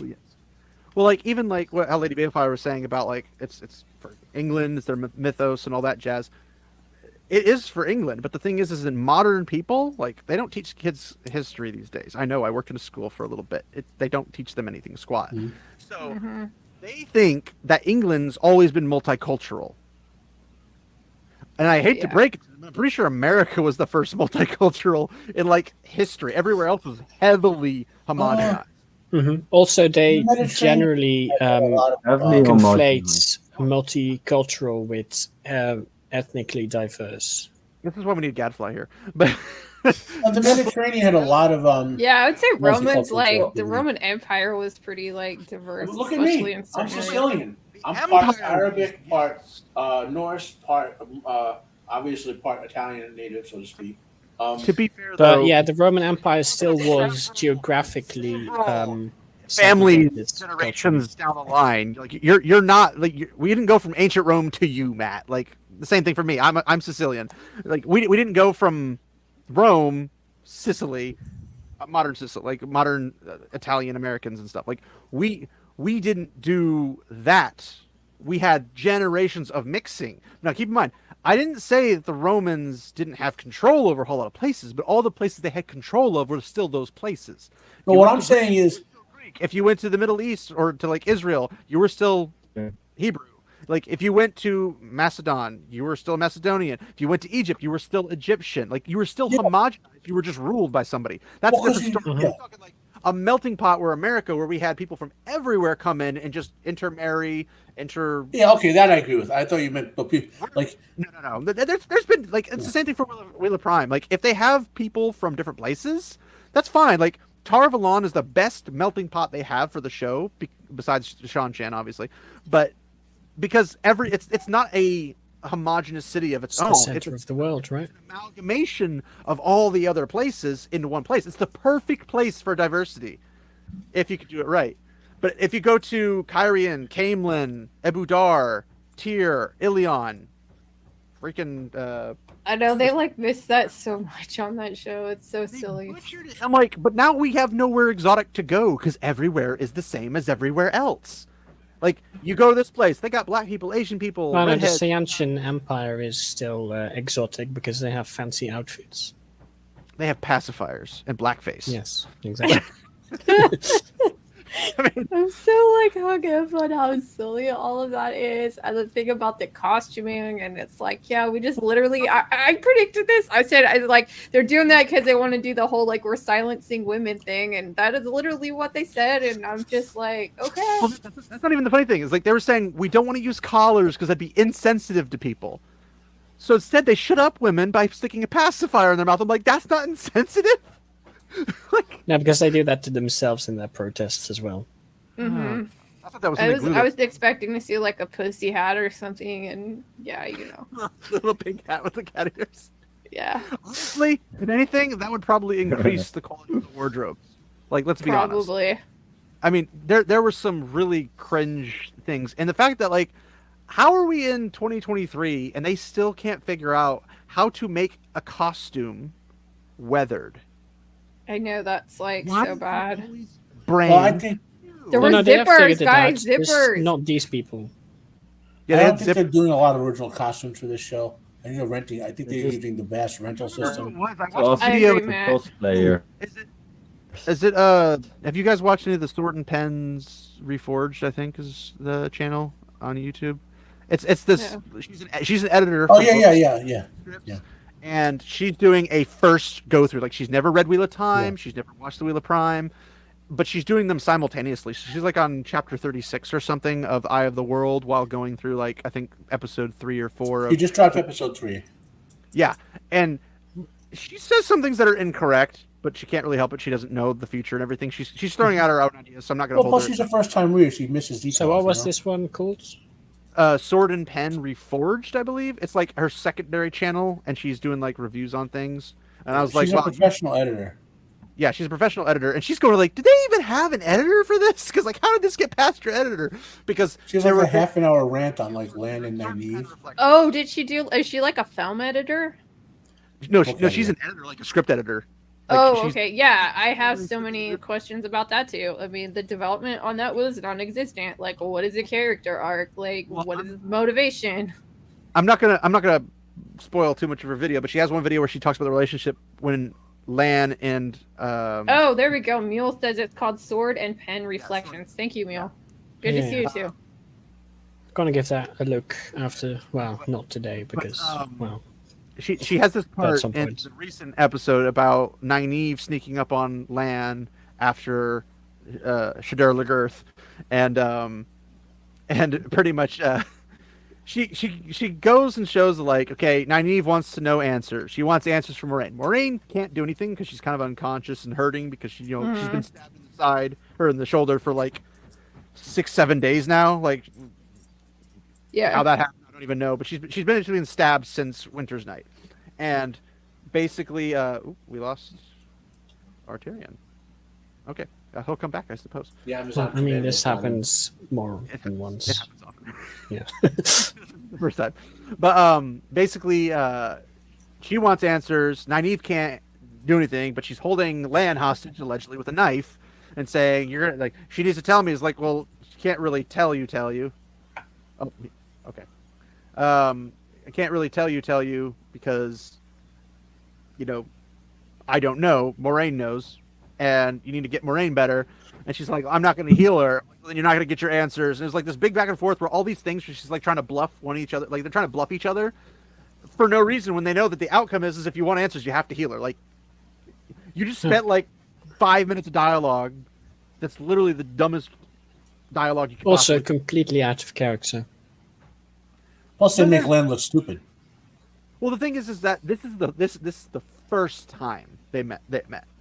In the books, they'd already been together because they had met in Barillon, and then they had went to Shadar Logoth with each other. And then when they got across, she finds them. They already know who she is. She does. They try to like lean heavily on the whole Nynaeve caught Lan off guard, and it's like, but she didn't catch Moraine off guard. And that was the point, is that it was surprising to Lan because she was a very skilled woodsman. Well, she was impressed. That was the first impression. Like, yeah, Like that was a mark of like, yeah. this Like- girl's got some skills. Like he knew. I guess he knew she was coming, but he was impressed that she was able to track them. Like that was the first. Yeah, the beginning of what? If you haven't read the whole. But even with the tracking aspect, it was like the fact that she could sneak up without him sensing her was the impressive part. Yeah. The tracking also helped, but then we hear about her like, my father taught me how to do things, even though like they wanted a boy, but they got me, so they taught me how to do all this stuff, and I did all these things with my dad, which shows a really good father-daughter relationship. We can't have that in a Wheel of Prime, so it has to be some other lady who's like, I'm a reject from the White Tower, and the Aes Sedai are all at fault because I didn't do anything wrong whatsoever. Because, I mean, to be fair, they both probably did something wrong because Aes Sedai are usually wrong, and the women typically are. So it's like the 5 minutes of dialogue, and the lady's like, "Did you even use an editor?" Because this whole conversation was pointless because her holding a knife on him, he disarms her easily. And it's like, you trying to threaten isn't going to do anything. So the whole dialogue part was pointless. So it's just like, that's just a little snippet of what she goes over. But she gets some good guesses on certain things. But even she's like, why aren't we following Rand? We know he's the main character. Like, it's pretty obvious from the viewpoints and stuff. And then there was a whole bunch of other things like, it would have been nice to at least see like a dream sequence, like the rats, An actual one, right? an actual rats sequence with like dead rats in the inn and whatever, with their backs broken and everything from the Balsamon encounter. But instead we get a bat coming out of a mouth. I'm like, Yeah. No, that was probably just in there for shock value. I'm pretty sure the whole World of Dreams bit is being edited completely out of this TV series. it was all Could sorts be. of just like, I don't get it. But at least normies are seeing this. But then you got Sword and Pen Reflections saying that, like, I don't get it. Like, this isn't good writing. Now she says this is good writing for certain other things, but I don't know if she's comparing it to the books or if she's just saying if it wasn't connected to any book, it was still good writing, kind of thing. Well, Like, it keeps you off guard. But she's even recognizing that, like, we already know certain things about this from the books because the reader always has more information than the characters. That's just the nature of it for the most part. There are certain things obviously we don't know, like Varen. I'm not going to spoil that, but there's certain things we don't know until later on. But then there's other things that are obvious. Like, we know from Moraine's perspective that these three kids, they have some special importance. But Sword and Pen made this comment where, she's like, well, Moraine told these three boys that one of them's the dragon in the books. And I'm like, actually, she doesn't in the books. She says the Dark One is after them and we need to leave. She doesn't tell them why. Yeah, she's a first-time reader, so Yeah. I'm trying to be like as generous as I can with it, but I wanted to point out that she did make a mistake in that regard. She mixed the books with the show, because in the show she says one of you is the Dragon Reborn. But the books, she just says the Dark One's after you. And that's the. But the nice thing about it is that in the books we kind of figured it out over time. A lot of people figured it out. At was it Four Kings with the lightning bolt and everything? Yeah. People thought that. But there are other things that people like might catch on. To me, I was just like, well, he's Taviran, so random chance could technically have accounted for that. Like, it didn't have to be him using the one power, but it makes sense if he's using the one power too. Like, either way, it would have worked.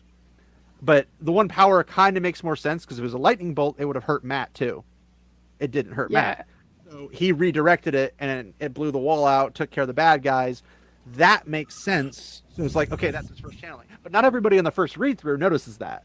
So after a while, it's something you'd see like I certainly didn't later the first on. time. yeah, I didn't either. Yeah. And then you realize when you reread it or you go back or you think about what happened earlier, like, oh my gosh, there were so many signs. Well, there's a lot of reread things that you learn by just going through and reading it again. And I'm a speed reader, so like I could read a book, like one of those books in like maybe 2 days. Oh yeah, Like, I did that damn. too. I like binge read those books. When I like something, I could read it really fast. I get each one, and it would take me maybe like 2 days to read it. And I started reading it about this time last year, and that was when I was living in California. And I do a lot of gardening stuff, and I like to walk a lot. And it's just so hot, you can't do anything in the daytime. So I would, slowed it down for me. Like that's the way I had to do it, is because I read so fast naturally, I can't slow down. So I listen to the audiobooks, and the audiobooks go at a specific pace. So the pace they do, I am forced to go at their pace. So if I'm focused solely on the audiobooks and I'm not doing anything else, I'm not doing games, I'm not recording anything, I'm not doing whatever, if I'm just listening on it, I can pick up so many details, and I'll do it multiple times. Like I go through the Wheel of Time series probably 3 times a year. And I'm always learning new stuff. That's the cool thing about it. There's always new little details. Like, I didn't think of that. Like, it's an epiphany every time. And it's like, this is a cool feature about this book series, is that there's something to always learn. It's pretty similar to Tolkien. Tolkien has a lot of stuff that it's just like this little detail or the specific wording he uses in this particular area. And then later on, it matters to something else. And you're like, oh my gosh, I never saw that. I just think Robert Jordan has... I've read Hobbit and Lord of the Rings over 100 times, and I still pick up stuff every time I mean, it was fun. I usually don't do like audiobooks, but when I moved out here with Alex, we listened to like Eye of the World when we were driving out here, and it was so fun and we really enjoyed it. It gets even better because like when I first started, I couldn't really stand the narrators, Michael Kramer and Kate Redding. But now I don't they're like Kate Redding so much, but Michael Kramer has that like pulp fiction, hard-boiled detective voice. It's so funny. But the thing is like the more you listen to them, like if you listen to the whole series at least once, by the end of that run through, you love their voices. Like Yeah. it's one of those things where like you listen to a band you like, and they release a new album. You don't really like the new album because it sounds different, and then Yeah. you like, come back to it a couple months later, and you're like, "God, it's not as bad as I thought it was." And then eventually you're like a rabid fan. You're like, "This is the greatest album ever."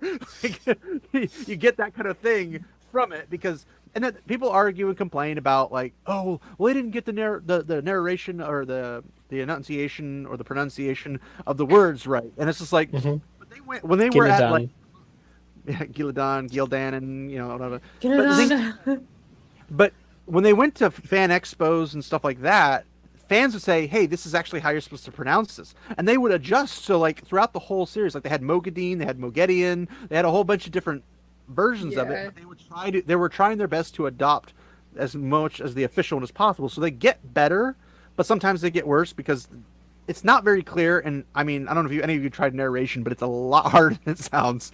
And when you have a bunch of weird fantasy names, it's even worse, even with a glossary. So I cut them some slack. Fantasy names are always awkward. I get the general gist of it. It's just it's not that important to me that they didn't get every little detail right in terms of the enunciation. And I'm a stickler for it because like I will constantly be going to my friends and be like, actually, it's this, and they're like, really? I'm like, yes, yes, really. But in their case, I'm like, they did. I mean, I think the first book, Eye of the World, I think it's like 16 hours or something of like narration or something like that. And then one of the books I think is like 32 hours. Like there's a lot of time sunk into this. So if they pardon them if they mispronounce a word. Like I'm okay with that. Yeah, I have no complaints about the audiobooks. I do want to see. I do want to listen to Andy Serkis's rendition of The Lord of the Rings. That I am looking forward to, but I haven't gotten to it yet. But yeah, so there's a lot about the story and whatnot that doesn't make sense because Fane being there doesn't make any sense. He's technically no longer a certified Darkfriend. He has the horn. He doesn't give it to them because if they did, they'd already have it. And if they do give it to him, then it's like, then how are you going to lose that? Like you'd have to severely screw up. I have a big question for the show people is that they have never established, like we're book readers, we know what the Horn of Valir is. They have never in their show established what it is or what it does.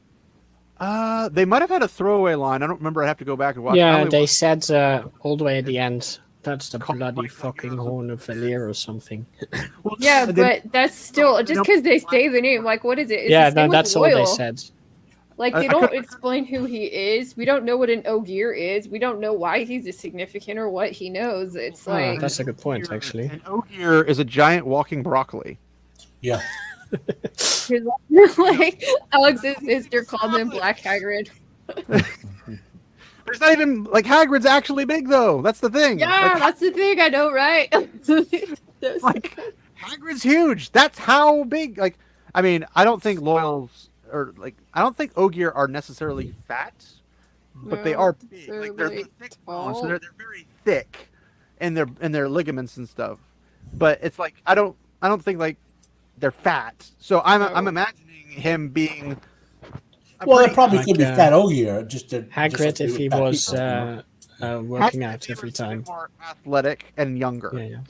And like more of his prime, where like you know how you see these guys are like they're big, old, and fat, but then when they're younger, they were like Hercules. It's just like like retired NFL lineman or something like that. Hagrid was Hercules. That's Loyal. Like that's, and so it's one of those things where I don't understand why it was so difficult because we knew going in, or they should have known going this, but we knew going into this the amount of CGI that would be necessary to do things. Lopar or Grom or Stridit or I mean, any of the flying... just channeling in general. Channeling is going to take a ton. If they ever even do Demise Wells, if they even do it... I hope we never get there, honestly. Yeah. I don't think they'll get there, but I don't think they'll even show it because that might be too insensitive to somebody. Probably because Rand starts pulverizing women. But it's like... How are you going to do that without paying like $200 million just for that scene? That the amount of just CGI of meat grinding bodies. How can you do that? They're gonna be like, well, the army of 12 Aiel attacked them. Let's be real. They can't even get like yeah. this. They can't even copy paste extras. And then Like you know how they did Ashen that show up. in like Rings of Prime, right? Like they had all those like copy pasted things, and we were like circling them. And Matt remembers, and they can't even do that in their like giant Shan like invasion scene. Here's the stupid thing. Lord of the Rings in the 90s had the technology to make massive armies. Like the Uruk-hai army at Helm's Deep, most of that is CGI AI created from a distant viewpoint. Yeah, I remember. Like, they'll fill it in. And if you watch it on Blu-ray and you watch the extended, you'll see them like running off into the horns. It's the same graphics they use for Battle for Middle Earth. It's hilarious.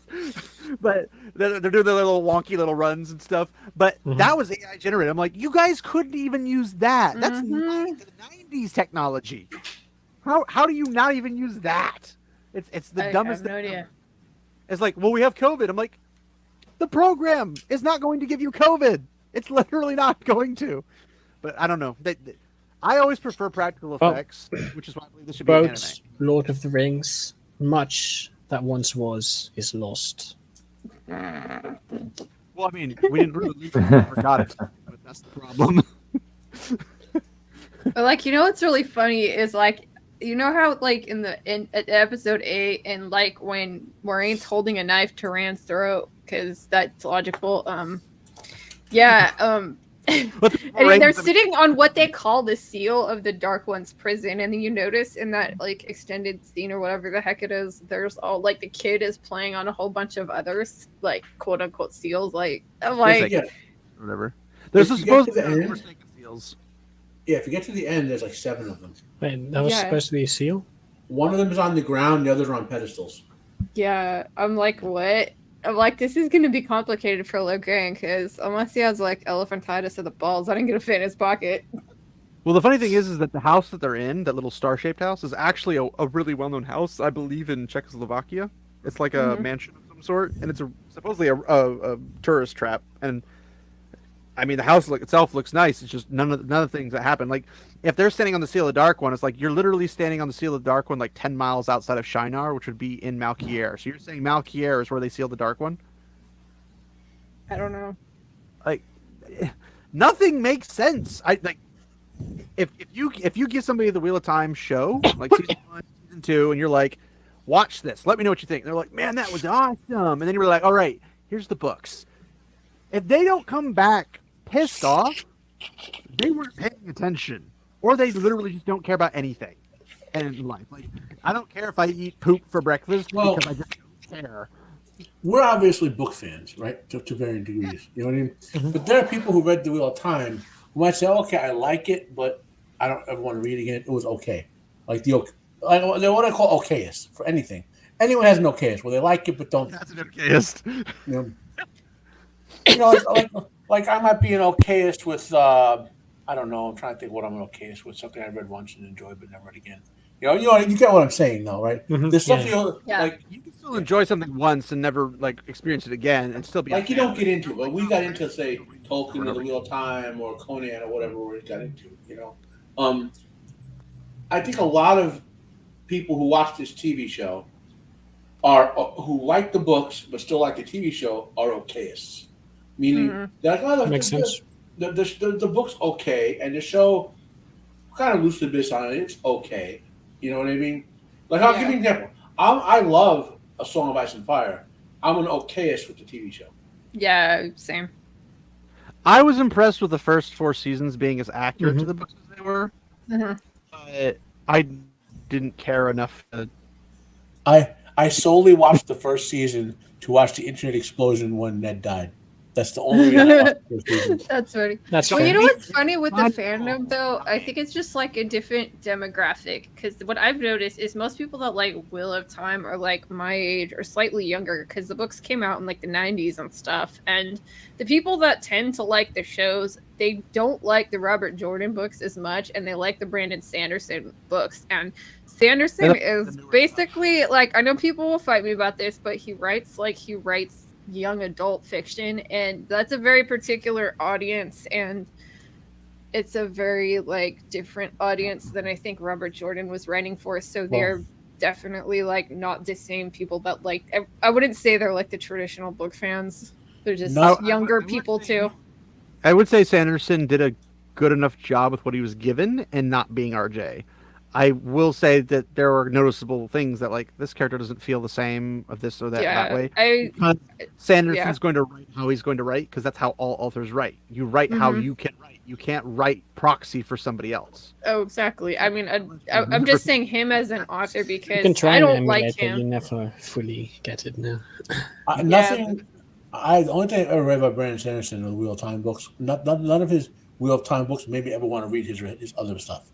Yeah, I was kind of like that, and I tried to read some of his other stuff, but Alex has been listening to the series, and he likes to do audiobooks a lot, so I've had to listen to it, and I'm like, yeah, this is just, it's a very young adult. To give you an counterexample, the person who helped Christopher put the Silmarillion together was a guy, Goriel K. As soon as I found out when I was a kid, he wrote The Fioravant of a Tapestry, which was his sort of homage to Tolkien. I literally begged my mom to buy it like the next day, you know. Yeah. And like, because I could see, you know, when I was a kid, I wanted to see more of the influence in the Silmarillion. Like, I wanted to see it. You know? So it's like, I don't know. Could they have chosen someone better than Brandon Sanderson to do it? Maybe. Would it have cost more money? Mind that they picked him. I'm just saying him as an author. He has a different crowd than like the crowd that like Robert Jordan was writing for. That's why I think that there are people that say they like the books, and they like the show. I think they're the people that like the Sanderson books or tend to like them more. And like, so it's just a different. I'm not sure that it's fully applicable. I should also mention, I'm a Robert Jordan fan. Shit, right? I read Jordan's Conan books, which actually got me into Conan. And then, like, I found a book by Conan, not Conan the Victorious, which I think the last one he wrote. I read his Conan books in reverse order. No, I found a novelization of Conan the Destroyer, which he wrote. Then I found a Conan book by Steve Perry. Then I found Conan the Victorious, which is my favorite Conan story, even over what Howard wrote, which is a Jordan book. Then I read all of Conan. Then I went looking for more Jordan Conan, and someone said, this Jordan guy wrote another book series called The Wheel of Time. And this is back in 1992, and I found the first book of The Wheel of Time, and I tried to give this a shot. I like Jordan.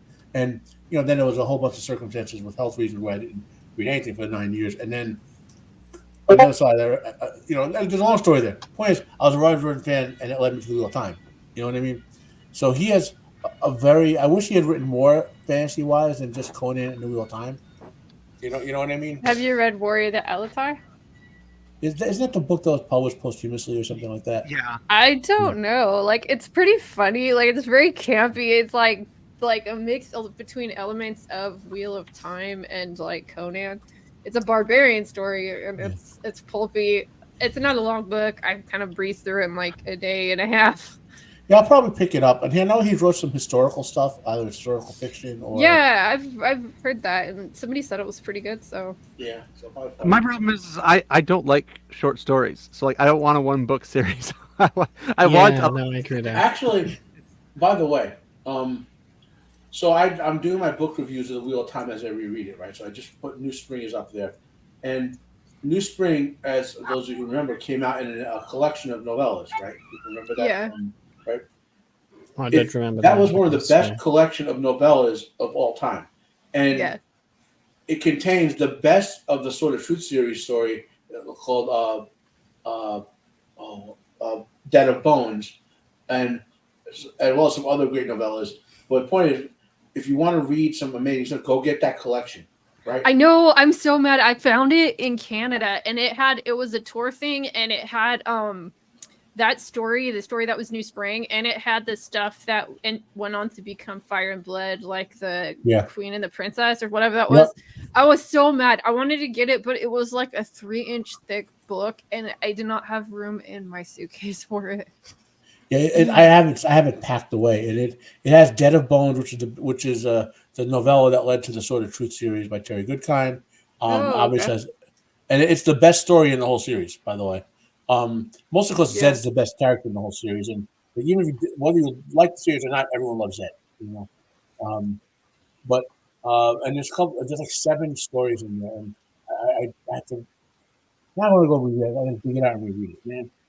I'm not going to live long enough to do all the rereads or other stuff I want. Yeah, too many books, man. Not enough time. Yeah. So, like, you know what's weird about this is that we're so off the reservation with even trying to stick to anything from the books. And even based on what I know of the show, I can't logically figure out where the plot of this show is going. It Like, can't there's go no- the same place. Yeah. You've seen me joke like in the streams like about the Transrandina thing where they go I said someone must have read what they did to Arengar, and with Yeah. the gender transition and then they're going to transrand to make him Transrandina because he's going to fail as a man to stop the Dark One. And then I said after that, and then Transrandina is going to realize that only a true woman can succeed, and he's going to give his dragonhood to Moraine via some sort of rod. I kind of feel like that's gonna I mean- happen too. Like he gives it to somebody else or something. That's That what doesn't going to happen. seem like something they would do, but on the other hand, like very bold move. I was joking about it at first, just like 6 months ago. But as we go on and on, I'm like, there's nothing like this. They like more okay. The controversial take you on the books. Rand is the main character of the whole books, and you define the main character by if you just remove that character, can you reassign what that character does to other characters in a way that doesn't destroy the story, right? You can't do that with Rand. You can do almost any other character. You can't do that with Rand, right? However, if you just look at the first book, Moraine's the main character in the first book. You can't take her out of that and still have the same book. But she does too much stuff as the linchpin of it all. True. She's the you know what I mean? So you could argue this, and Rand begins to emerge by the end of the story, so to speak, right? So, so in the show, however, Moraine is the main character. There's no one else who's a main character. The whole show is built around what Moraine wants, what Moraine is doing. Rand isn't even. There isn't even a glimpse of him as a main character.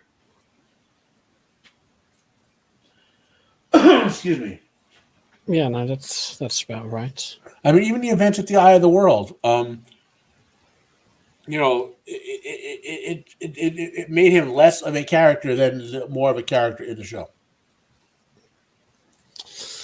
Yep. It's Egwene that got all the attention there.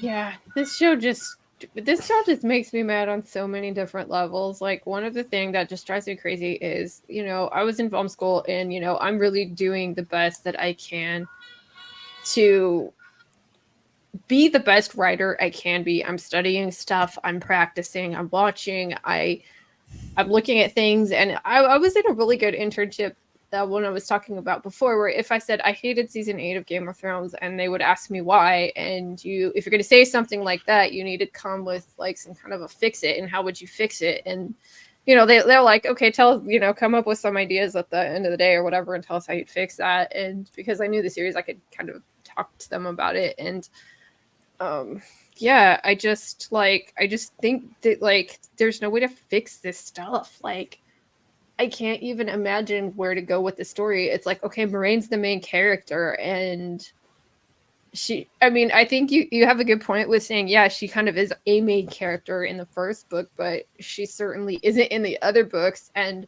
that's the point I was making, Yeah. Like, there's no way they could. They've changed enough that they really can't do the later books anymore. Yeah, you can't, and that's what I was saying. It's like it's not to the books, and even to their own story. Where are they going to that? Matt is such a bad character. I don't even see any reason why you'd want to redeem someone that evil. Like Perrin is like brain dead. Like I don't know why Egwene and Nynaeve are going to the White Tower since they know how to channel and everything. Like. Yeah, I'm surprised that when we get Egwene introduced in the show that she wasn't Amyrlin before she even got to Tarvalon. Yeah, I know. It's so ridiculous. And given what we're seeing them do with the power already, why do they even need to become Aes Sedai? Exactly. Like it's just these basic. Well, because they need to be part of the organization officially, otherwise Well, because the the rest of the the world will be organization angry or of the something. White Power is made of women that are in power, and powerful women is all that Rafe cares about. We know Yeah. this. It's been literally the theme of the entire first season. Like, it's going to be the theme of season 2. And if they ever do season 3, which I think they're doing season 3, I don't know if I they're doing hope beyond. they don't. I don't think they'll actually bring it. It's been green lit. Whether or Yeah, I not think they do 3 seasons at once at Amazon. Well, they're going to greenlit whatever they sign the actors to. So if they're signing them 3-year deals, they're going to say, well, here's the thing: does the 3 years include if they're on strike? well, I was about to say, the actors get paid 3 years no matter what on the contract, so long as the actor doesn't quit, right? So, however, That work? huh? How does that work if you're on strike? It's a union thing. You can't be fired if you strike. If you engage in a lawful union strike, you cannot be fired. Well, I know, but like I'm saying, like you don't quit, but you're not doing your job, so you technically quit. Unions are protected. Yeah. Do they unions get are protected paid at a federal during the level. strikes? That's the question, I think. Well, what'll happen is my mom was a union boss for like 20 years, so a little knowledge here. If it depends on like the union, obviously, but if usually there'll be an agreement with the person you're negotiating with or the company which says, okay, we want to strike for 2 months, right? We know you can't pay us 2 months of back wages. We'll take a settlement for say 1 month, for example, but we get credit for 2 months of work time on our accrued time type of thing. You know, William. There's a negotiation involved there. Now, that's if you're a specific union for a company. When you're a union like the Actors Guild is or the Writers Guild is, they're not going to get back pay unless it's in their specific contracts, but they won't lose forward pay, so to speak. So if they strike for, let's say they sign a 2-year contract, strike for 1 year, they won't get back pay for the year they don't work, but they won't be fired for the year they have left. You know what I mean? Yeah. Whereas, yeah. I mean, Yeah. the whole thing's really stupid because like the writers think that they have some great upper hand over Hollywood, and I'm like, you guys haven't done like anything good this entire time over the last. Well, that's what hurts Yeah. them. AI can take over that job. They have a any legitimate problem. point, the writers. Like the legitimate grievances over streaming rights, like streaming residuals. I get that because there's no accurate way. Like the way they're currently paying writers is like let's say let's say Lady B writes an episode of Wheel of Prime, right? So every time Wheel of Prime one would good be, episode. Kind of person. it will be the only good episode. It will be the only good episode. So The one where everyone dies, but they can't keep going on with the show. Okay. yeah, you literally your name is the episode. It's called Balefire, and you erase the whole show. You know, it's 1 second long. Balefire, thy lady. Yeah. Just like everything. And so if your episode is broadcast on TV, every time it's broadcast, you would get a residual. Every DVD, you get a residual. Every time someone downloads a copy legally, you get a residual, right? Well, what about streaming? What if someone streams 17 seconds? What if someone streams 2 minutes? What if someone streams 45 minutes? Like what they're claiming is that people will binge watch, like, and they're counting, like, you know, if a person watches, they're not counting if someone watches 10 minutes or something and paying them for it or whatever. There's a lot. It's very complicated with streaming, the payment model. I get the complaint. Okay, they're not in a great position to strike because their work has sucked for about 3 years. You know, but the complaint itself, I kind of agree with. You know, I'm a capitalist for a long time. Yeah. Well, I mean, I'm being fair about it. You know, I believe that they don't like like Disney, Netflix, and those guys. They're not releasing numbers. Well, that's what's going to happen. We have to find things through the Nielsen records and whatever and all that stuff, and that's not even necessarily accurate. It's just the most accurate information we have.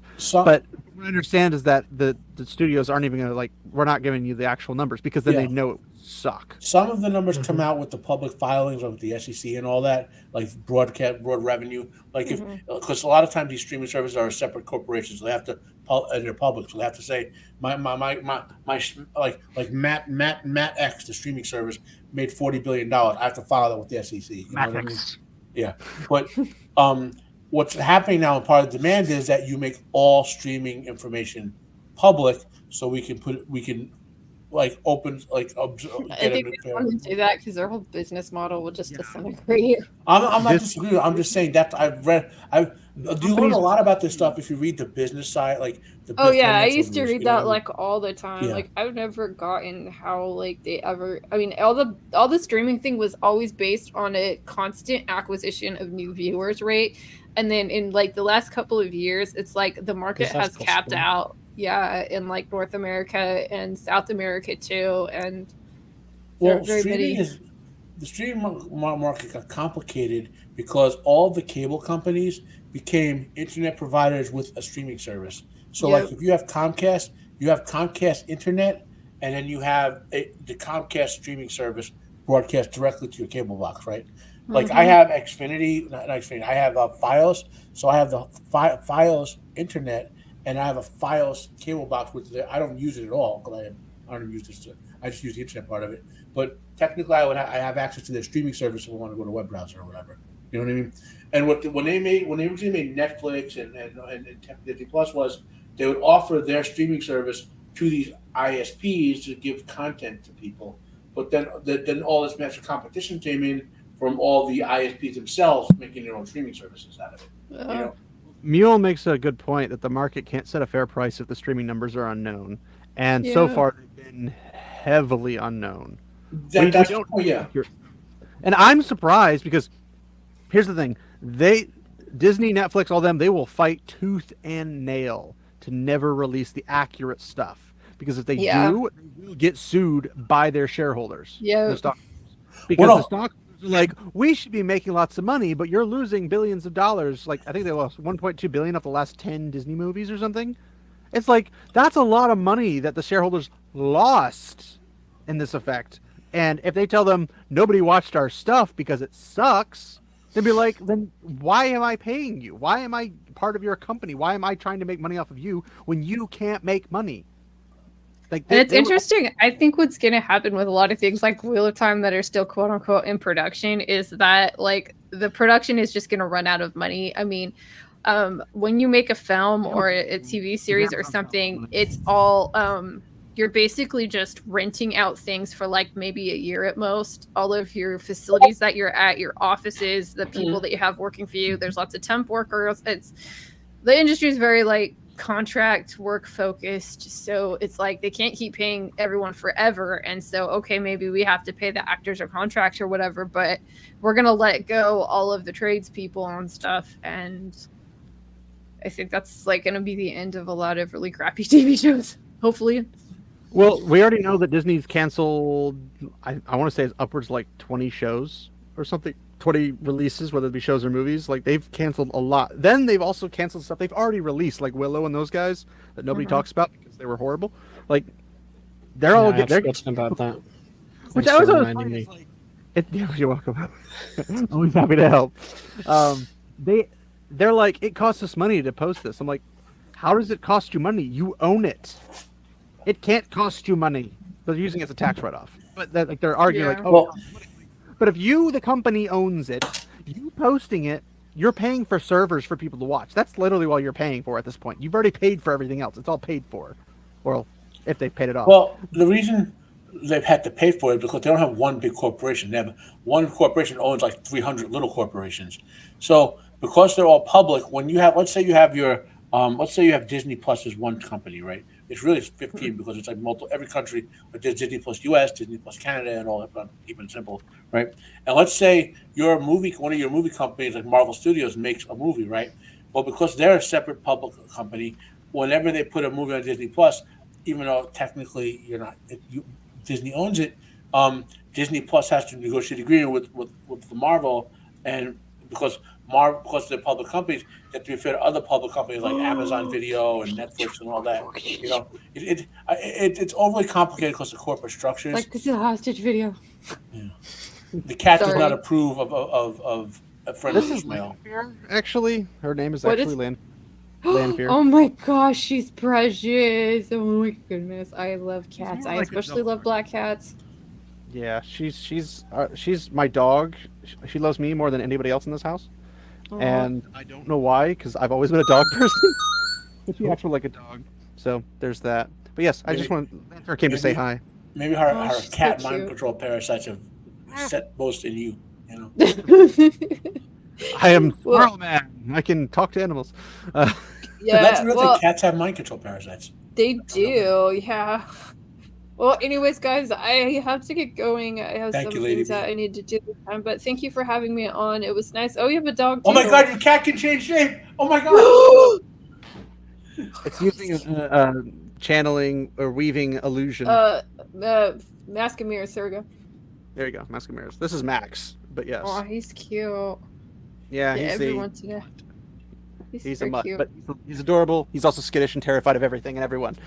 But yeah, thanks for hanging out, Lady Balefire. Yeah, thanks for having me on. I think we just put up a video that Aspiring Dark One made. It's really funny on the White Cloaks channel, and we're gonna be probably doing a White Cloaks stream tomorrow night.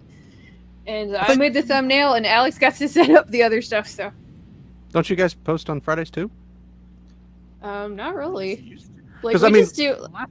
last time we did a stream, Pips was like, "I gotta go," and I was like, "Oh, why?" Oh, why we you did gotta go?" have like We a had- farewell party, like in a stream, like where we talked about the season 2 trailer, like for him, and I think that was on a Friday. But yeah, we're trying to get more content now. Pips is gone. It's probably just going to be me and Alex doing stuff. I mean, Dane's still going to do the book club reading, and that'll be really good. I really enjoy those book readings, and he does deep dive stuff. I think it's him, Pixel Harris, and Gadfly are doing it. I don't remember, honestly. And I'm usually like, working. Now that Pips is gone. Oh, I know, right? No, we were just trying to get more content out in a timely manner because, like, now is the time when, people are going to watch this. They'll probably get angry. I would assume that they're probably more fans of the first season are going to come to our side too. So, yeah. We'll see. Tell them they're not alone. We've got you guys, we've got us, we've got Steve and Salty and... Oh, Steve. We love Steve. We love Steve. Steve is awesome. Will Steve survive? I haven't heard from him in a while, but I know he's really, really busy, so hopefully Oh, he's... yeah. His still alive. schedule's so crazy with his, like, weird shifts and stuff, so... Thanks, you guys, for having me, and it's great to see you guys again, and I'll talk to you guys later. Have a good one. Take care, guys. Farewell. All right, now that we got rid of all the women, I'm just... I'm just kidding. But yeah, I can't say I am in a much better boat, unfortunately, since we are lacking an editor, and I am terrible at it. As the next video I release will probably, I think that'll be the next video. I have another video being edited by somebody else, but I have to wait for them to finish it. So What is this editing you speak of? I know. I record from beginning to end, and that's it. It's like if I sneeze, it's in the video. I would do everything live stream format. Unfortunately, the algorithm doesn't like that. And unfortunately, we need subscribers so we can, make some money to be able to afford better equipment, actually pay people to do stuff and whatnot. I get it, because you're trying to make the channel like a bigger channel. I'm just doing just a hobby with my channel. So. Unfortunately, I have way too many hobbies. I'm running a podcast. I have a YouTube channel. I do music. I've just released an album at the beginning of the year. I have writing to do that I have not touched in like a year and a half. I've got a job. I've got a family. We're doing construction on the house. Like, I just got too much stuff to do and not enough time to do it. So if I could quit my job, that'd be great. Unfortunately, it's what pays the bills. So I just checked my video, the video I did in response to this particular thing. Yesterday I had 10 views. Today I have 9.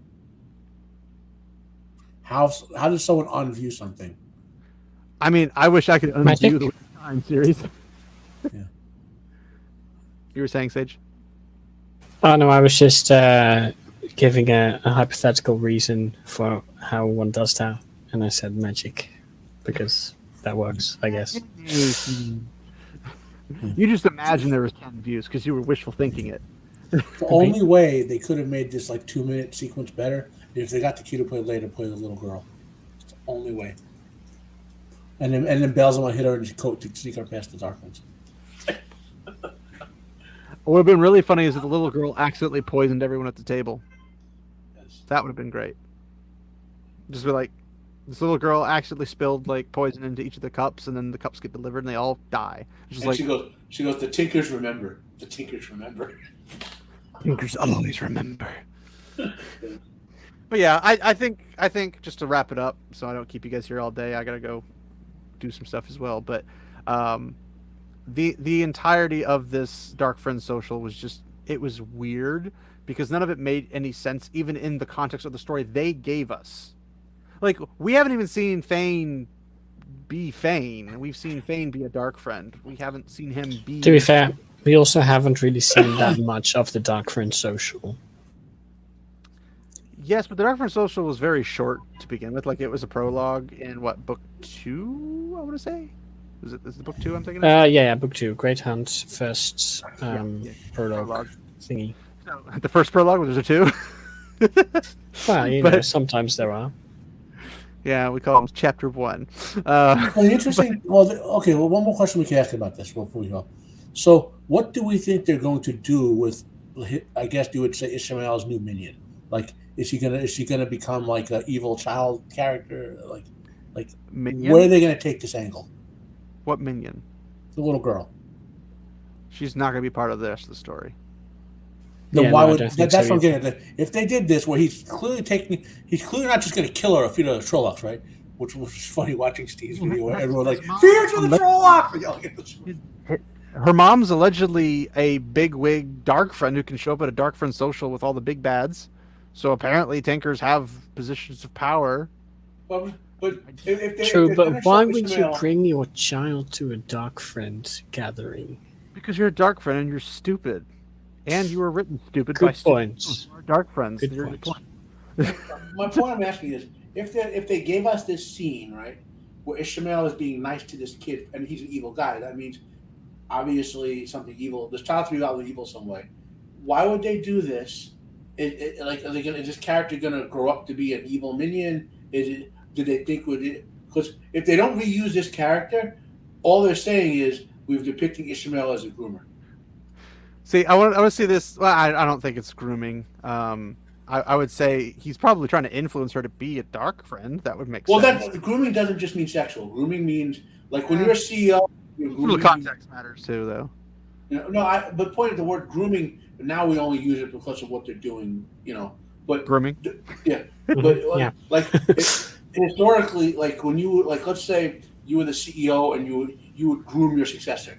You know what I mean? And, like, Raise now them to be part of the I know what the organization. word means, but I don't think Ishi's one to share power. Like he's one to. But he needs workers, I guess. Yeah, but this is a 7-year-old roughly in that range. Wow. Like, she's not going to be useful for a long time, and For a long we time, already. but it's a Chosen long game, don't- right? The Chosen don't care about Darkfriends. The Shadow They do takes not. care of the Darkfriends. That's true. They don't care about the little minions. They just say, "You work for me." They'll kill a Darkfriend that's did something good, just because they'll kill them if they're bad.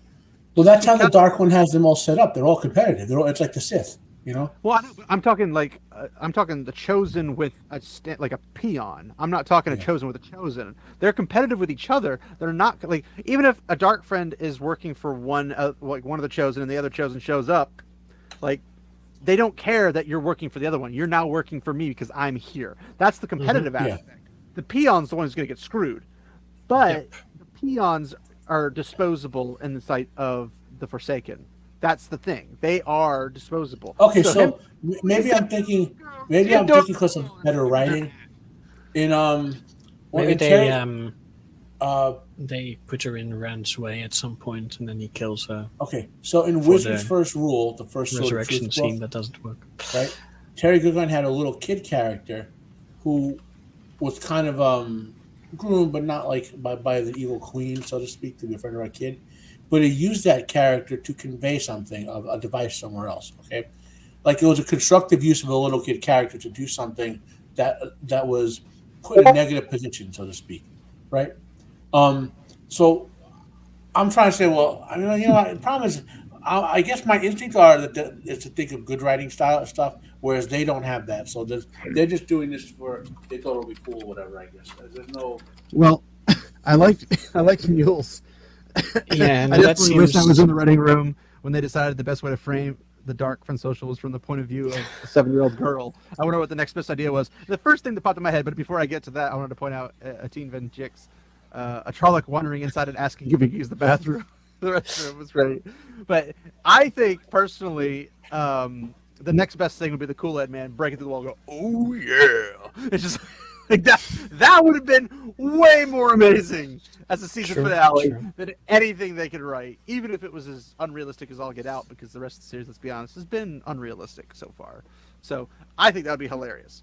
But Mule's also thinking that Ishi's going to use the little girl's body to bring Lanfear into the world, and I'm like, I don't know if they can. That speed up seems though. a bit weird. Yeah. And we already know that Lanfear's in season 2.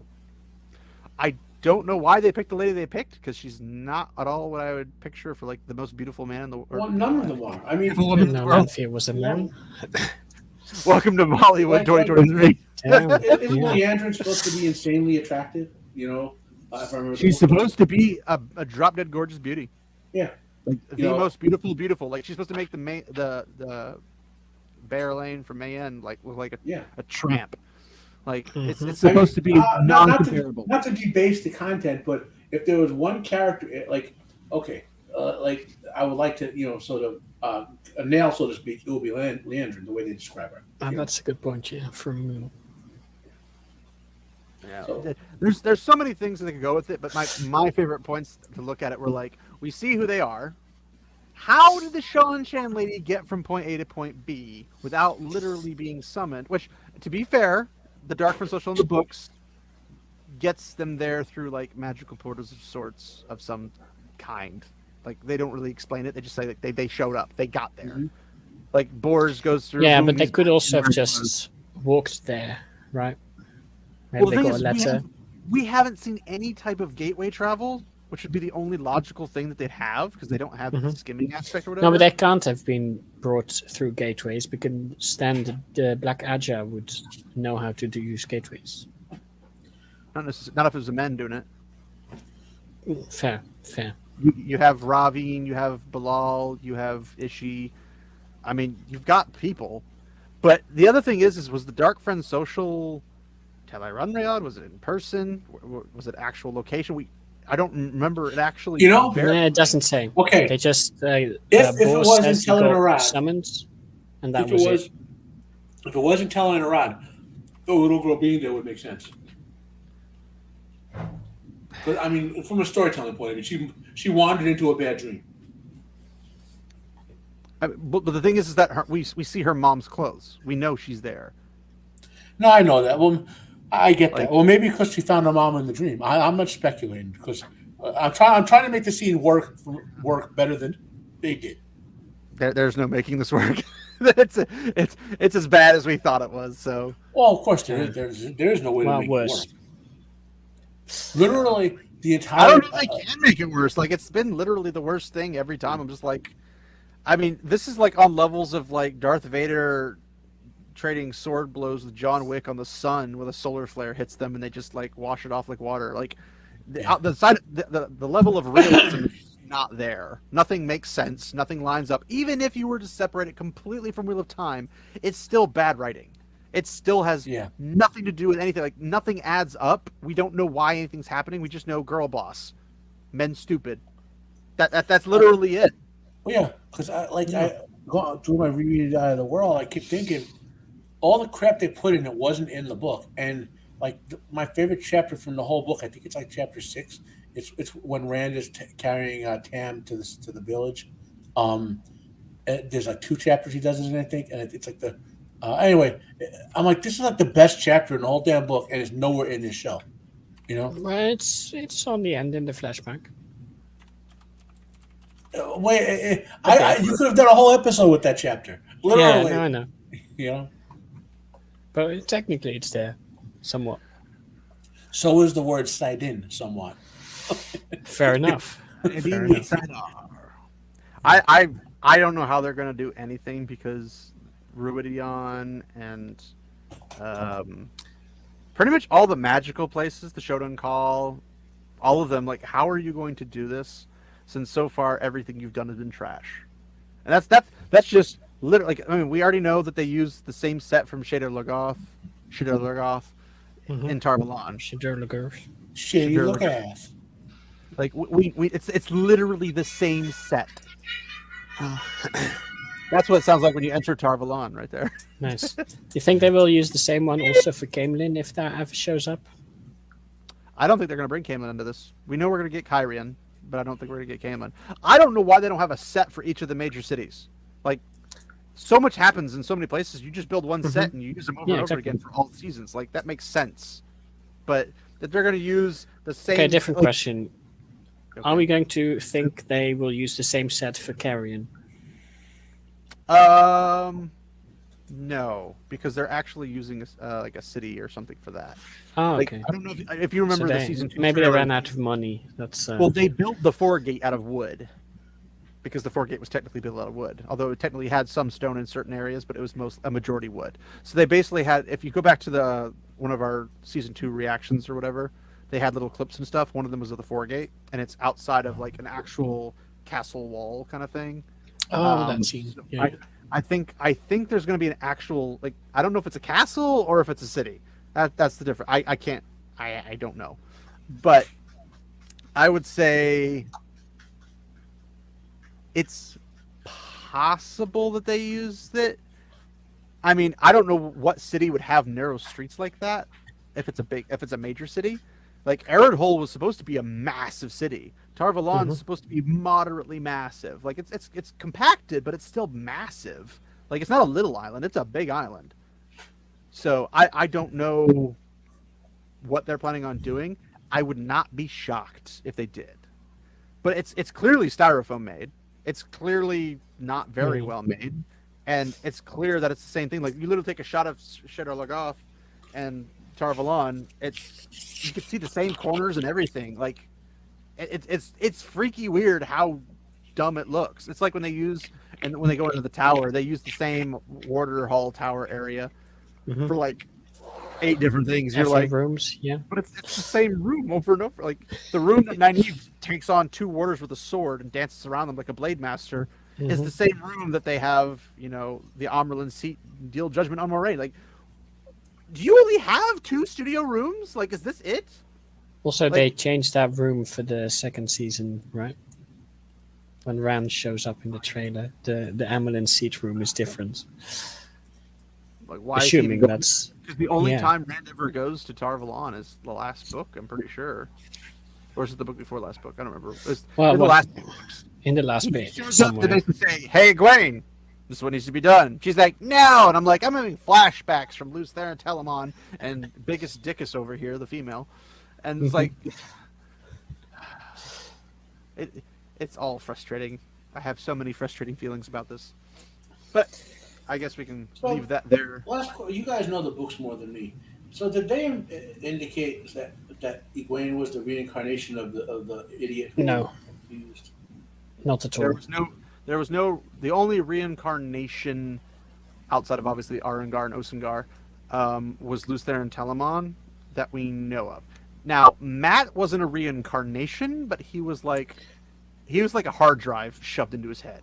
Yeah, I'm not entirely sure regarding the details. I mean, they're all reincarnations because the souls keep going over and over again. Yeah, I mean, it could have been that was Matt's previous lives. That's not entirely certain, I think. Well, they said his wish was, I want these holes filled in my memories. Yeah. That's what he wanted. So they shoved memories in.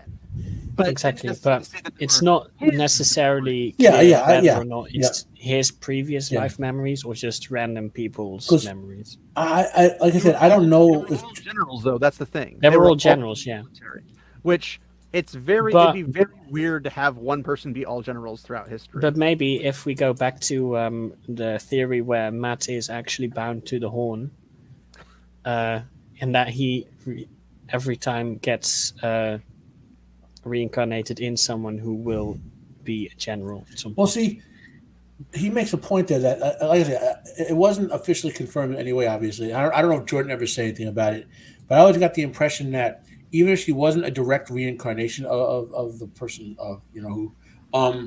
that it was meant to redress an imbalance created by that person. In other words, like the wheel has everything has to be in balance in the real time. That's another thing, right? You know. So in the previous past, the leader, the I'd say female Aes Sedai, complementarian more than balanced. It'd be complementarian.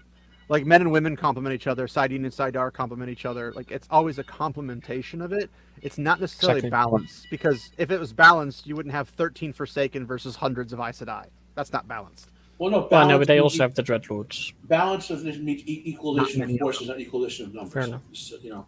So what I'm saying is, we know that Sidene and Sidar are balanced. Whether one is arguably stronger than the other, they're in balance with each other, right? They have different strengths. That's Yeah. the thing. Men can do fire and earth. Women do water and air. I'm not entirely sure about that one. I mean- that's how they were. That's how they were presumed. I think it was either Cadsuane or Moraine mentions that in the books. That's Yeah, like, but men- that's men not are- necessarily men are always more powerful. I'm not saying always. I'm that. saying that's the It's more just that they have a implied. trend They- towards those elements. Men are just typically better. I'm not saying that because men are better at fireballs or fire that women can't cast fireballs. I'm Yeah, not I know, saying but that. for example, saying we see that strength Egwene becomes- specifically has an affinity for Earth rather than any of the other elements. Well, she has an affinity for seeking out Earth. She doesn't have an affinity to cast Earth, like earthquakes and explosions type things, to the level that a man would. Like if you put Rand next to Egwene may be strong in Earth, but she's going to be a minuscule comparative to Rand. Yeah, Like but that's it- everyone compared to Rand. This is true, but Yeah. it sucks being the bestest at everything. But my point is that the series establishes that men are good at these two things, on average, better On than average, women yeah. in these areas. Yeah. And But then that's women balance. in these areas, on average, well, it's complementarian because the whole shtick from Robert Jordan is better together. The actual true better together logo, not Okay, not maybe lines. I'm speaking balance in a more Zen sense than maybe the way you're thinking of it. Balance means that everything fits together in a smooth, harmonic way. Okay, so when Egwene did the right thing as the female Aes Sedai, she was in balance with Rand this time, whereas previously the female Aes Sedai were not in balance with Luz, and that's why, in my view, the taint happened. But to be fair, though, on that same thing, the opposite end, Rand did the same exact thing Luce Theron did. But this time he had the female force acted in concert with him. Yes, but here's the thing. I've been in contest with a lot of people about this. I've been talking to Light One, Dane, Pips. We all have our different opinions on it. But my opinion was that when the Abor was originally sealed by Luce Theron and the companions, if the women were there because Sidene and Sidar complement each other, they could have technically have succeeded. But according to them and some excerpts that Robert Jordan did, I'm not sold on everything that Robert Jordan says, because a lot of stuff he says afterwards and a lot of stuff he says in a way he doesn't really care. So I don't know which one of it's actually accurate versus just him saying it to get people off his back. But in one of the things, he's basically said that if the women had joined, they would have also been corrupted too. Mm-hmm.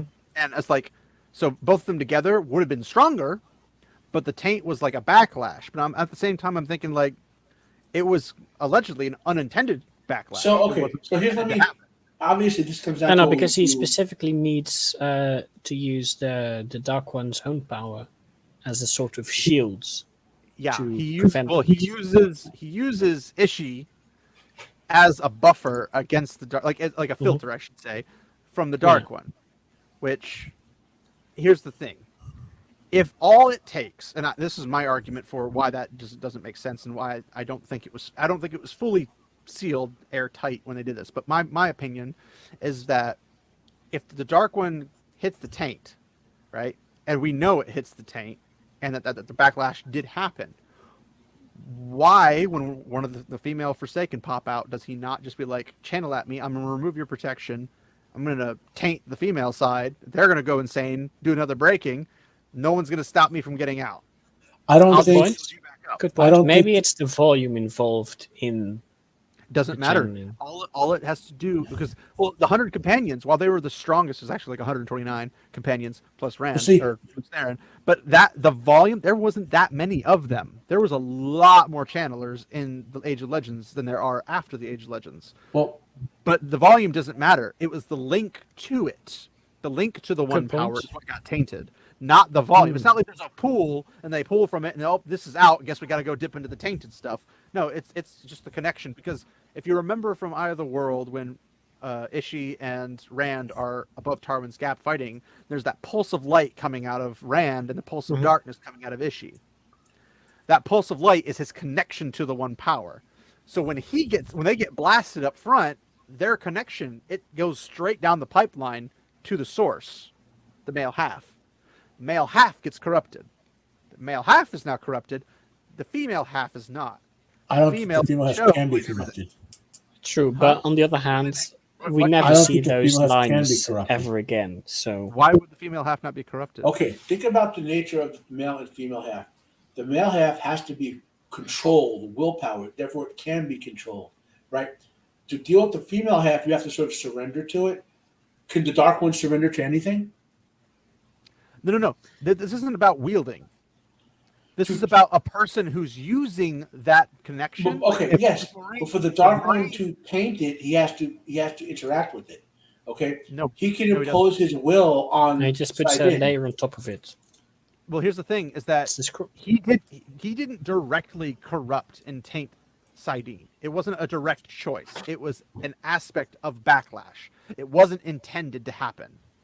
So when they channeled the one power at him, them touching him caused it to be tainted.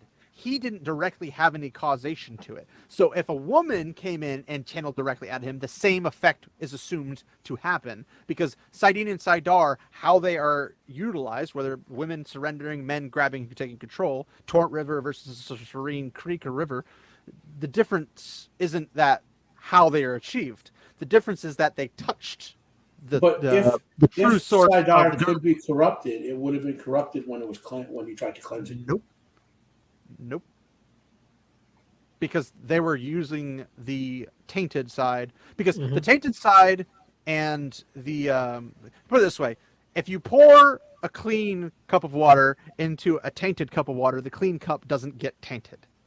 If you pour the dark tainted one into a clean one, it gets tainted. So when they're cleaning the source, they're connected, but their sources are not the same. It's them pouring into the same glass. They're pouring into the same glass, so the same glass is what the effect But is. something had to stop the taint from going with Sidin. That's the from going. What do you mean going? No. They filtered it out completely. That's what they did. Filter is an imposition of something that you pull something through. That's the word. Well, right? the filter they allegedly used, from what I understand, was Eridhol. Well, yeah, but that's where they were at. But They used I think they evil of funneled Eridhol. Sidin through a weave of Sidar. I think. The way I interpret what the event was is that explained on high detail about how the process went. No, but they describe it as funneling the corrupted Sidin through something made of Sidar. The closest analogy is the mist or whatever in Shadow Logoth did some interaction. I never really understood Shader Logoth, because Shader Logoth is where Ishii and Rand get their weird, strange bond, which I never understood how under the light that would ever happen. Like, it doesn't make any sense to me at all, because it quite literally is just two balefires touching. I'm like, how does that give you a cell phone reception to your next door enemy? Like, what? Like, how does any of this make any sense? But that's just what they. It's like the Harry Potter thing where you get two spells at each other, and then you get a connection. Maybe. I don't know. Yeah. Go back to each other. Like, Sage, you might get the image I have of this, but when they were doing that scene with the cleansing, I kind of imagined there was is it called, not hyperbola, the two cones together when you make a conic section, and you have hyperbola, 3 dimensions. How there's 2 cones and meet at one point, because you rotate the hyperbola in 3 dimensions, right? Okay, I imagine that Sidar made that construct, and then they tried to pull Sidin through that singular 0 point, but because it couldn't touch Sidar, it couldn't go through, but the taint got pulled through. So what was left was purified Sidin in the other section of the cone. And then when they broke the construct up, the taint was no longer with the Sidin; they were separate. And this may or may not be true, I haven't figured it out yet. I have to go through and comb with a fine comb, or have Dane here to just tell me I'm wrong and stupid, because that's what he's really good at. But the way I can visualize it, since I know Pips can't, he's Hyperboloid. Okay. No. Like think of it like you have the taint in Sidene in a cup of water. They use Sidar to just basically scrape the taint off, because the taint is literally laying on top of the source. In other words, to access Sidene, you have to go through the taint. It's not all the water is corrupt. It's that oil layer at the very top has to get removed. And they use Sidar to remove that. But they have to use Sidene to push it out, because this is why it had to be used basically together. They had to use Sidene and Sidar. They had to use Rand and Nynaeve, the Shodan call for Sidene and Sidar, together to basically push it, get it out as much as they could, and then use Sidar to scrape it off, and thus cleansing the source. How Arid Hole comes into play in that, I do not know. The Arid Hole, it's sort of like an antimatter matter reaction between but the it also taint gets destroyed in the process, which and Well, that's how that works. he had to do something with the taint, or it would have gone back. That's the impression I got. So you had the darkness from the taint, and the darkness from Arid Hole, and those are similar but opposite, right? So if they touch, they sort of annihilate and get a massive explosion. That's why there's a crater in Leftover. All right, Mule's about to I drop think some notes. that makes sense, right? Yeah. I will say the last But 20 minutes is way golem more interesting than the first 2 hours of what we talked about. It's crazy with theorizing. Padan Fane has like golem-like roll in the Wheel of Time when he stabs Rand in his dark wound, and Rand doesn't die. I mean, I get that. I know that the evil of Arid Hole is the evil. Yeah, I mean, he gets that. He's using the two filters or the two evils against each other. But the thing is they don't ever go away either. They just constantly war to the point where they never bother him as much, because they're too busy bothering each other. It's the Dark One pissing off with Mordith, and Mordith somehow not losing. I don't know. Real quick, just share that screen for a second so I can show Sage what I'm talking about. Share. Oh, the screen. So you see, like this here, the two cones together. That's the image I was talking about. I always imagined that what they were doing was he had Sidin, like the cone would be Sidar, Sidin would be here, and they pulled the taint through that singular point, and then when Sidar broke, the taint couldn't get back to Sidin right away, so they dumped it into it all. Yeah, but why would the taint go through, but not Sidin? I think because it can't. Sidin can't touch Sidar. They're yeah. But the taint's on Sidin. But you can't separately pull the taints. No, right? well, you pushed it with Sidin. In other words, at that singular point, Sidin was pushing, but the only thing that could come through is the taint, like popping a pimple. You know. One second. Mule, correct me if I'm wrong, because it's very possible I am. I'm not afraid to admit it. But I think what Mule's trying to say is that in this cone instance that you're showing, I can't move my cursor on it because you can't see it, but in this cone, that point it's squeezing through, I think is the evil of Arid Hole. I think that's what he's going with. So basically they used Arid Hole's evil as a clash of evils to basically run into that, and they both get trapped, and then they can free Sidene. I think that's where he's going with it. Me or Mule? Mule. Because the filter, it would make sense to use another evil to filter another evil, but I don't know how the evil of Arid Hole interacts with Sidene is the problem. Well, I'm saying that in my imagery, that on one side is Sidene, the other side is Arid Hole, and Sidene was trying to push through that singular 0 point at the beginning, at the base where the two cones meet, but it couldn't get through it because it's made of Sidar. But the taint could get through it, and then once it was in the other side with Arid Hole, it began annihilating, so to speak. Yeah. The problem is that it wasn't very clear. I agree. This is all conjecture. I mean, we all have to rationalize how this happened. You know what I mean? There's no. Yeah. I don't think unless Dave comes up and Jordan said in a letter, this is how it occurred. You know. The way I understood it, and the way that Robert Jordan always presented it to me, was that when things work together, they're better. So men and women complement each other. So when a man fights by himself, he gets overwhelmed. When a woman fights by herself, she gets overwhelmed. But when a man and a woman fight together, they stand. When Saidin works by itself, it's strong. When Saidar works by itself, it's strong. But when they work together, they're even stronger than the strongest point of any. Like the weakest point of Saidin and Saidar together is stronger than the strongest point of Saidar or Saidin alone.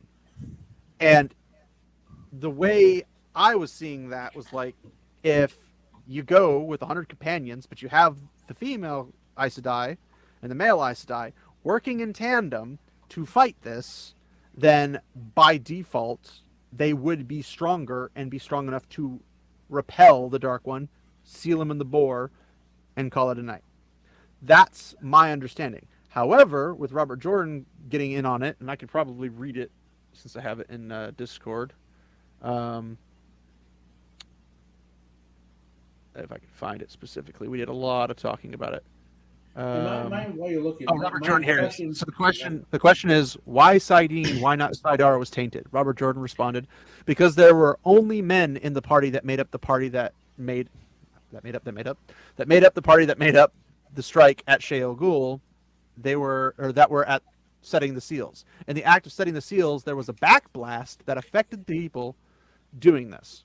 Right. So something, I wrote a piece called "The Strike at Sheol Ghul." There was a great division at the time. I don't know if you all have read it, or have none of you read it. And they're like, yes. So he's like, okay, then you know about the political struggles that were going on and the different plans to try and end the War of the Shadow and seal up and why various groups thought that one plan or the other was the best way to go. And in the end, what resulted was the so-called Fatal Covenant. It was actually the Fateful Concord, which had the female Aes Sedai swearing not to go along with Lews Therin's plan, that they would not support it. The result of this was that Lews Therin carried out this plan with only male Aes Sedai, so there were only male Aes Sedai channeling there, which was a lucky thing, because if there had been women as well, both Saidin and Saidar would have been tainted. And his plan worked, except that one side effect of the backblast, which tainted Saidin and caused him and the men there with him to go mad there and then, and other male Aes Sedai to go mad slowly as they touched the source, began to absorb bits of the taint. But that's why Saidar was not tainted, because there were only men there channeling during the act of sealing up the Dark One's prison. But that's why Saidar was... And that's the thing that confuses me, because, like, the original plan for the women was the Shodan Call. They had the Shodan Call, and they basically were like, we're going to create two massive Sa'angreal, the greatest ever made, the greatest to ever be made, and will ever be made. And we're going to hit, basically, the Shadow with everything we've got. Now, if this involves Sheol Ghul, which it has to be if they ever want to actually, like, finish the war, they would end up doing the same thing with the male and female side at the bore, which would have had both get backlash. Well, I think it would have been worse. So could it be that this is specifically a side effect of the weave that makes the seals? It could be. I mean, that would make sense. It could be, but he doesn't state. He just says that the one side effect of the backblast, which tainted Saidin and caused the men to go blah blah blah, blah, because they touched the source and began to absorb bits of the taint. The plan worked, but it was the fact that Saidin was used and touched the Dark One. So if Saidar had been used, like if it was in reverse and the men refused to help the women and the women went and did it, Saidar would have been tainted. Which makes sense, because either one by themselves would have been weak. But saying that, you know, hey, men and women together is always better, and then saying, but if they were both together, they'd both be screwed, which means that it's a fatalistic encounter where both are screwed. Like, it's intended to suck as an out course of action or whatever. Like, it's going to be bad no matter what happens, even if the backblast was not intended by the Dark One. Which causes problems, in my opinion.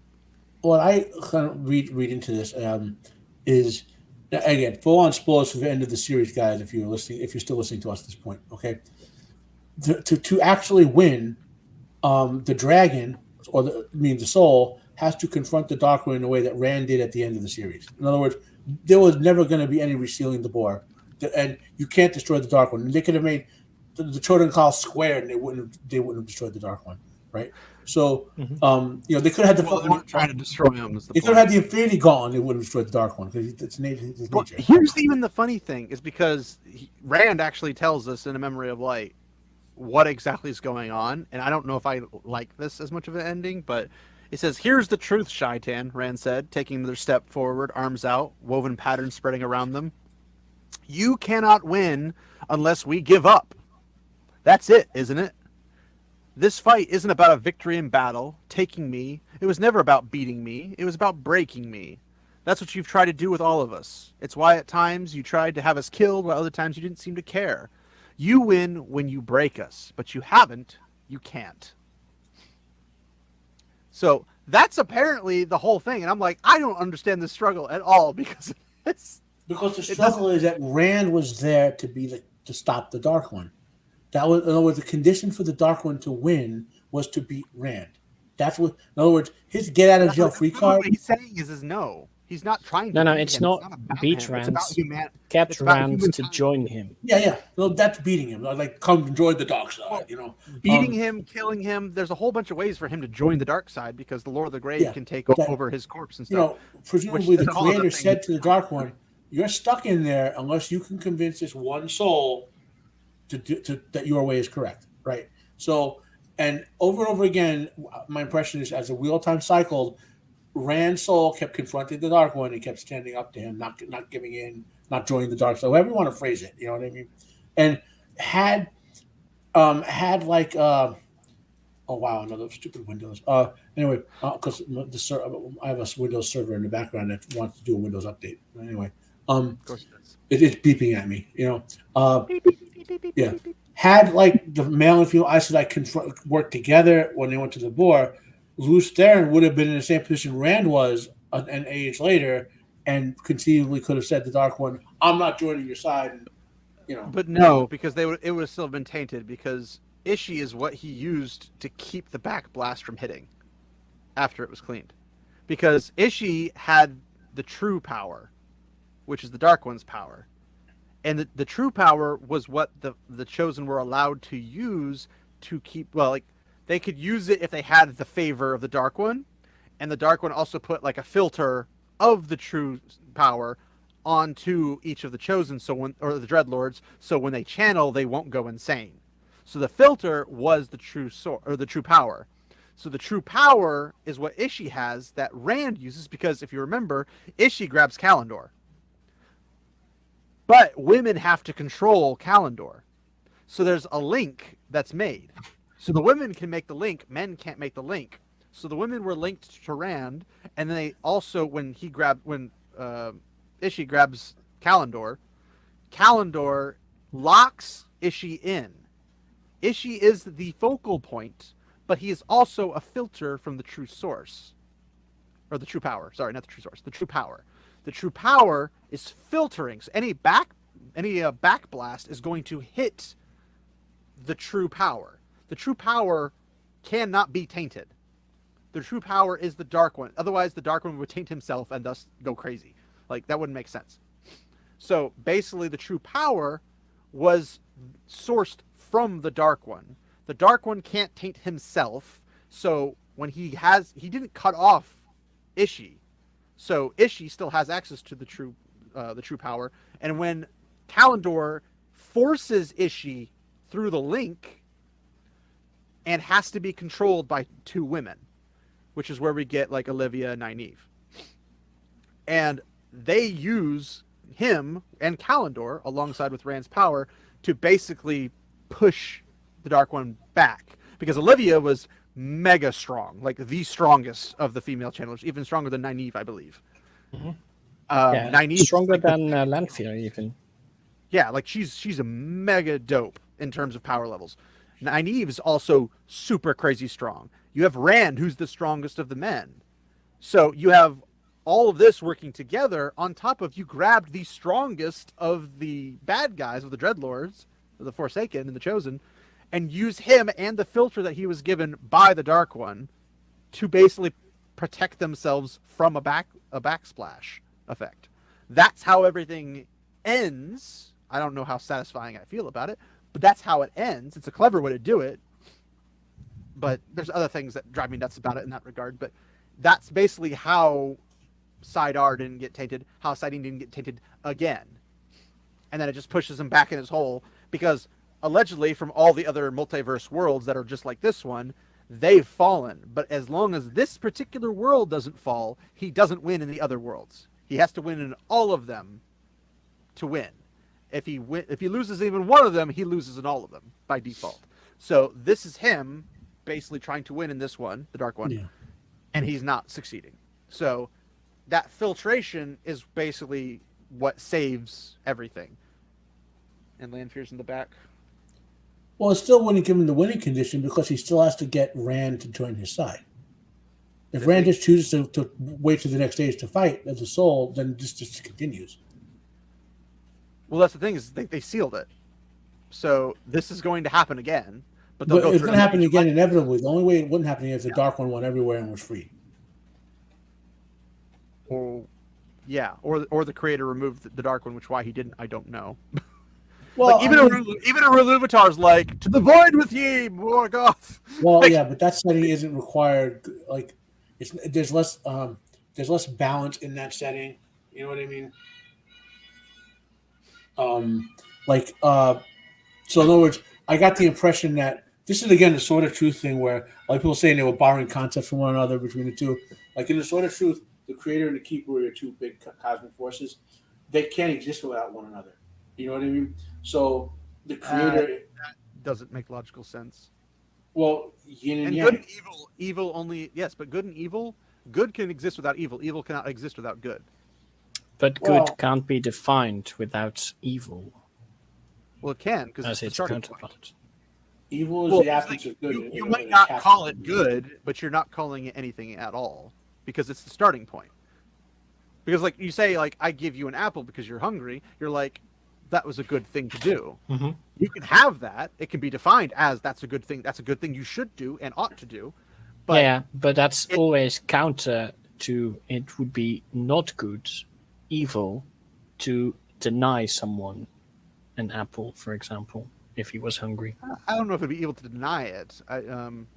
Giving them a poison apple maybe would probably be considered. Yeah, no, okay, that's. The person about to die of starvation is certainly evil to deny, unless the person's Hitler. To withhold the means of someone's quote unquote salvation would be considered evil. But like you being like, man, I'm hungry, like I could use a snack, and me going like, well, I'm going to eat this apple, I'm not going to give it to you, isn't evil. Besides, fair enough. This is going to sound strange. Me not being sharing is more selfish. Why is the Dark One evil? Why isn't he just crazy? Well, unfortunately, that's the confusing part. Because Ishii wants everything to be unbound, while all the other chosen think that they're going to rule. But the Dark One doesn't really specify what he wants. He wants to be free, is my impression.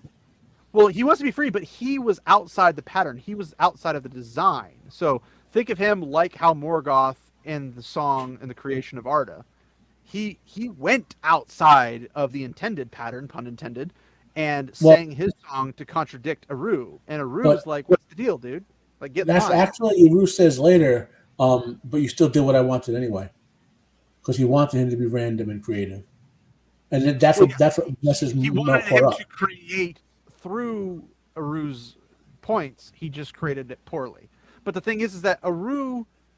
No. I think this was after. He created Melkor. The reason Melkor went bad was because he was embarrassed and humiliated in his pride. That's why he went bad. He wasn't blatantly, openly bad at the beginning. Mm-hmm. He became bad because of his pride, and he was humiliated by Eru in front of all the other Ainur. That's why but in his evil acts, he enacted the will of Eru Iluvatar still.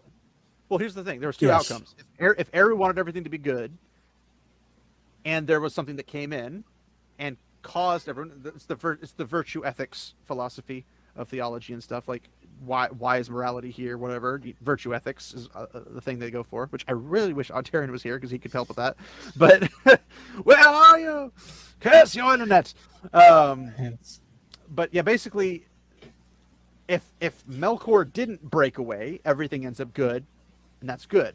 If he breaks away, but the end result is everything becomes good, either way, Eru wins. Well, see, but Eru's going to win anyway because he already knew it was going to happen.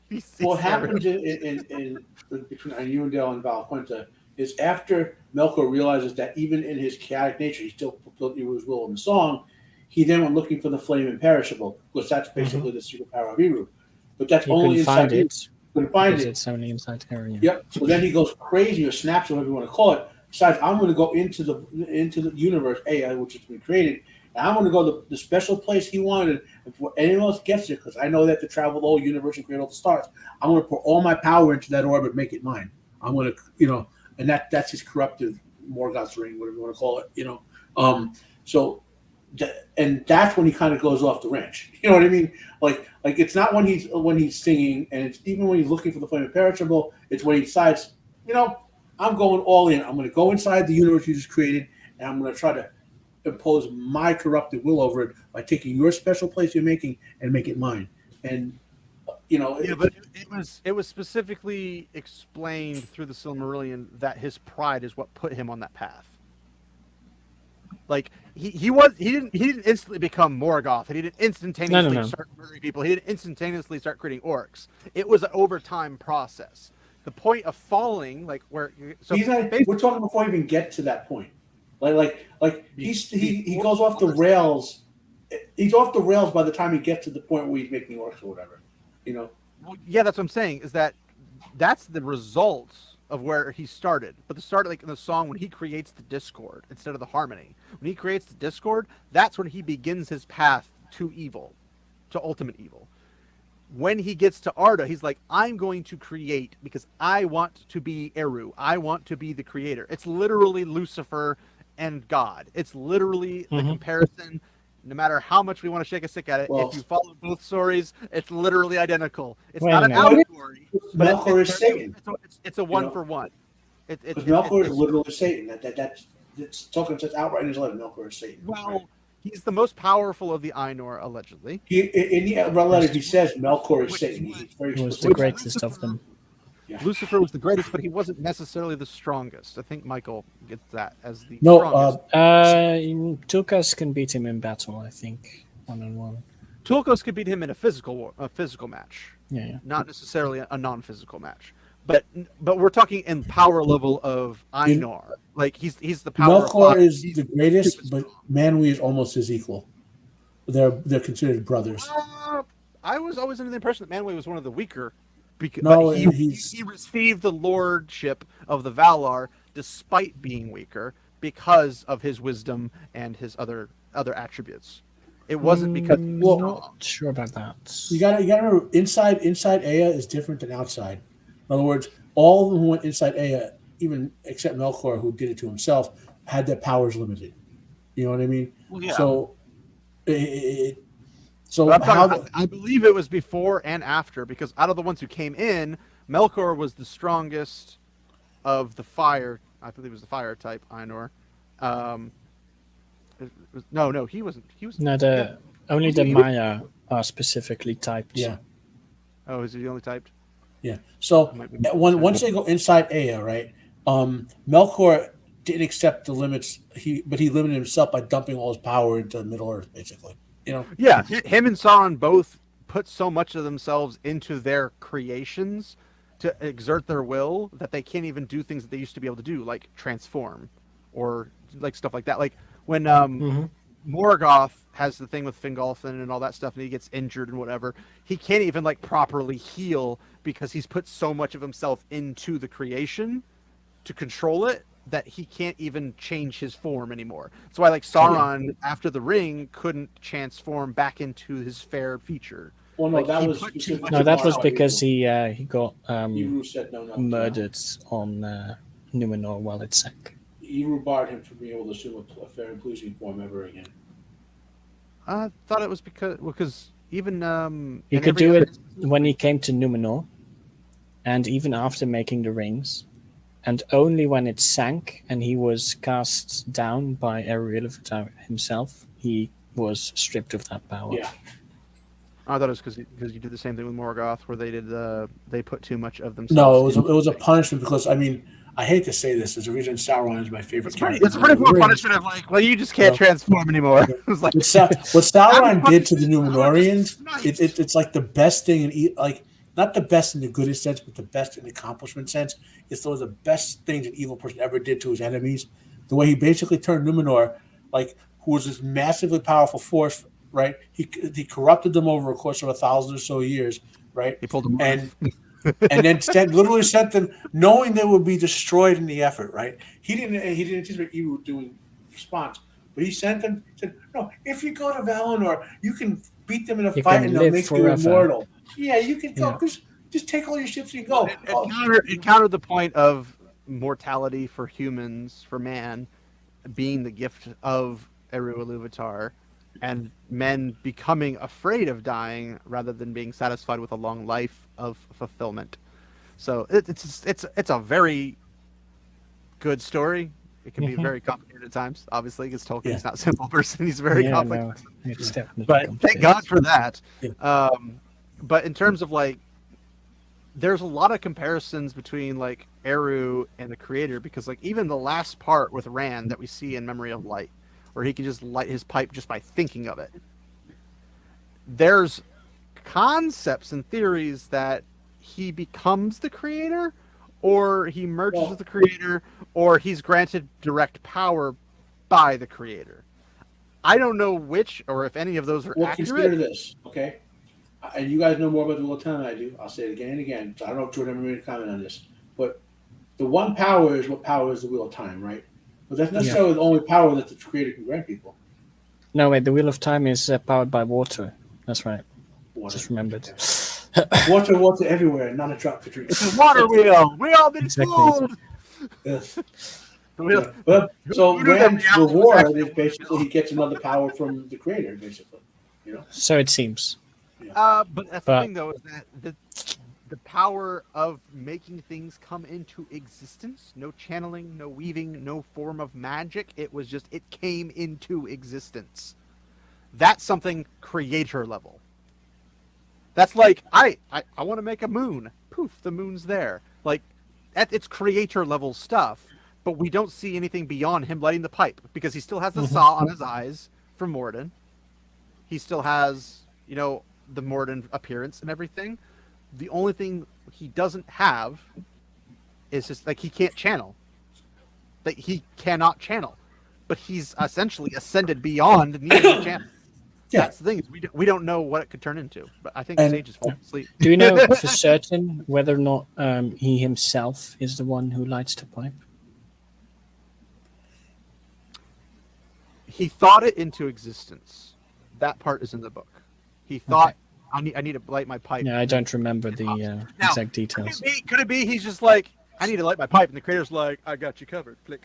Like, I mean, it could be. It could be. That's a new theory. There you go. We created a new theory.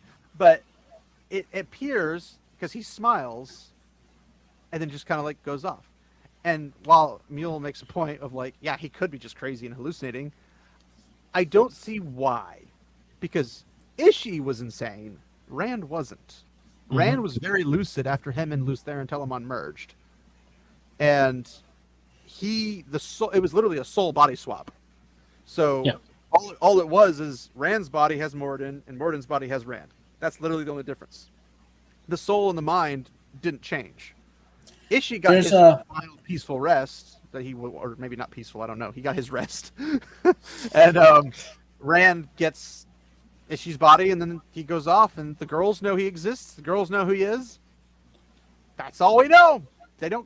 We don't get more. I wanted more, dang it. But that's why the best stories or movies are where you want more but don't get it, rather than where you get too much. Yeah, exactly. The best ending, though. The best ending is when you tie things off. You say, okay, and Matt goes to Shan Shan. They clear out all the junk that they've been going through. You get some sort of closure. You don't necessarily like, and then the Shan Shan Empire ends. No, it's just Matt straightens some things out, and then that's that. And then Perrin goes back. He has Fail. They reconcile.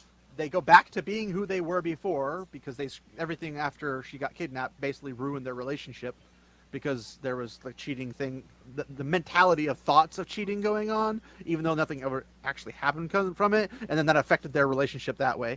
Like the same way with like Min and Rand, when Rand choked her with his one good hand because Samarog made him do it, their relationship changed, which didn't make any sense to me. I'm like, but you know he wasn't doing it on his own. You know that, like, you know he would never do this to you. That's true, but emotion like, doesn't follow logic. Yeah, I when, know. when someone hurts you, I'm a purely logical person, so I like the insanity units are held in the saw and Moradin's eyes. It's the taint. I bet if Jordan had lived, he would have wrote like a book 15, the book of epilogues, like a Tolkien style, like 17 epilogues. I would be completely happy if he pulled like a Silmarillion on like what happened afterwards and then how things slowly transferred towards the modern era. Tolkien did not write the Silmarillion. He was not able to complete it. He gave up trying to complete it. He didn't finish it in the final form it was released at. He created all of the content. Christopher Tolkien just organized it and fleshed it out with his notes. That's all. So the Silmarillion was still J.R.R. Tolkien's. Like he is the original. Well, he authored all the source material. But the material and Gary Kay put together officially into the Silmarillion by Christopher Tolkien, and the rest of it's in Unfinished Tales, by the way. The rest of that material, which is some of that material conflicts with the Silmarillion, which is why it's there and not in the Silmarillion. Yeah, because he couldn't resolve which particular version of the story or whatever. It's just very interesting to explain some stuff. Whatever. It's. I'm pretty sure Jordan, because I know Jordan wanted to write 2 or 3 more prequels, and stuff like that. It's just, I'm just gonna sound like a crap on Brandon Sanderson. I don't want to go there with it, but I just wish Jordan had been able to complete this. Yeah, same. I think it might have ended a little differently because as somebody that has thought and written some short stories and other things like that. Every time I look at my own material, I think of something new and how much it would change to implement that new thing. But that new thing's really, really good and it needs to be in the story because it improves the story dramatically. It's going to change everything. So there's going to be a lot of material I'll have notes on that is no longer like current active stuff.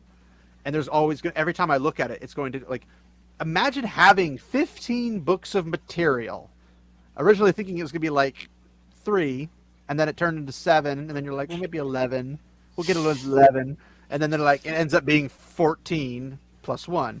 And you're like, okay, if he had currently been writing all that, how much would he have changed throughout that entire time? There's a lot of stuff he could have changed. I'm pretty sure there's 3 or 4 more books. We can at least consider everything that he did finish to be from that point on. Yeah, the ending felt rushed. When Sanderson did it, the biggest problem I had was it felt very rushed. That they just worked it like there were some things. Yeah, I'd say that the rush aspect it felt less complete.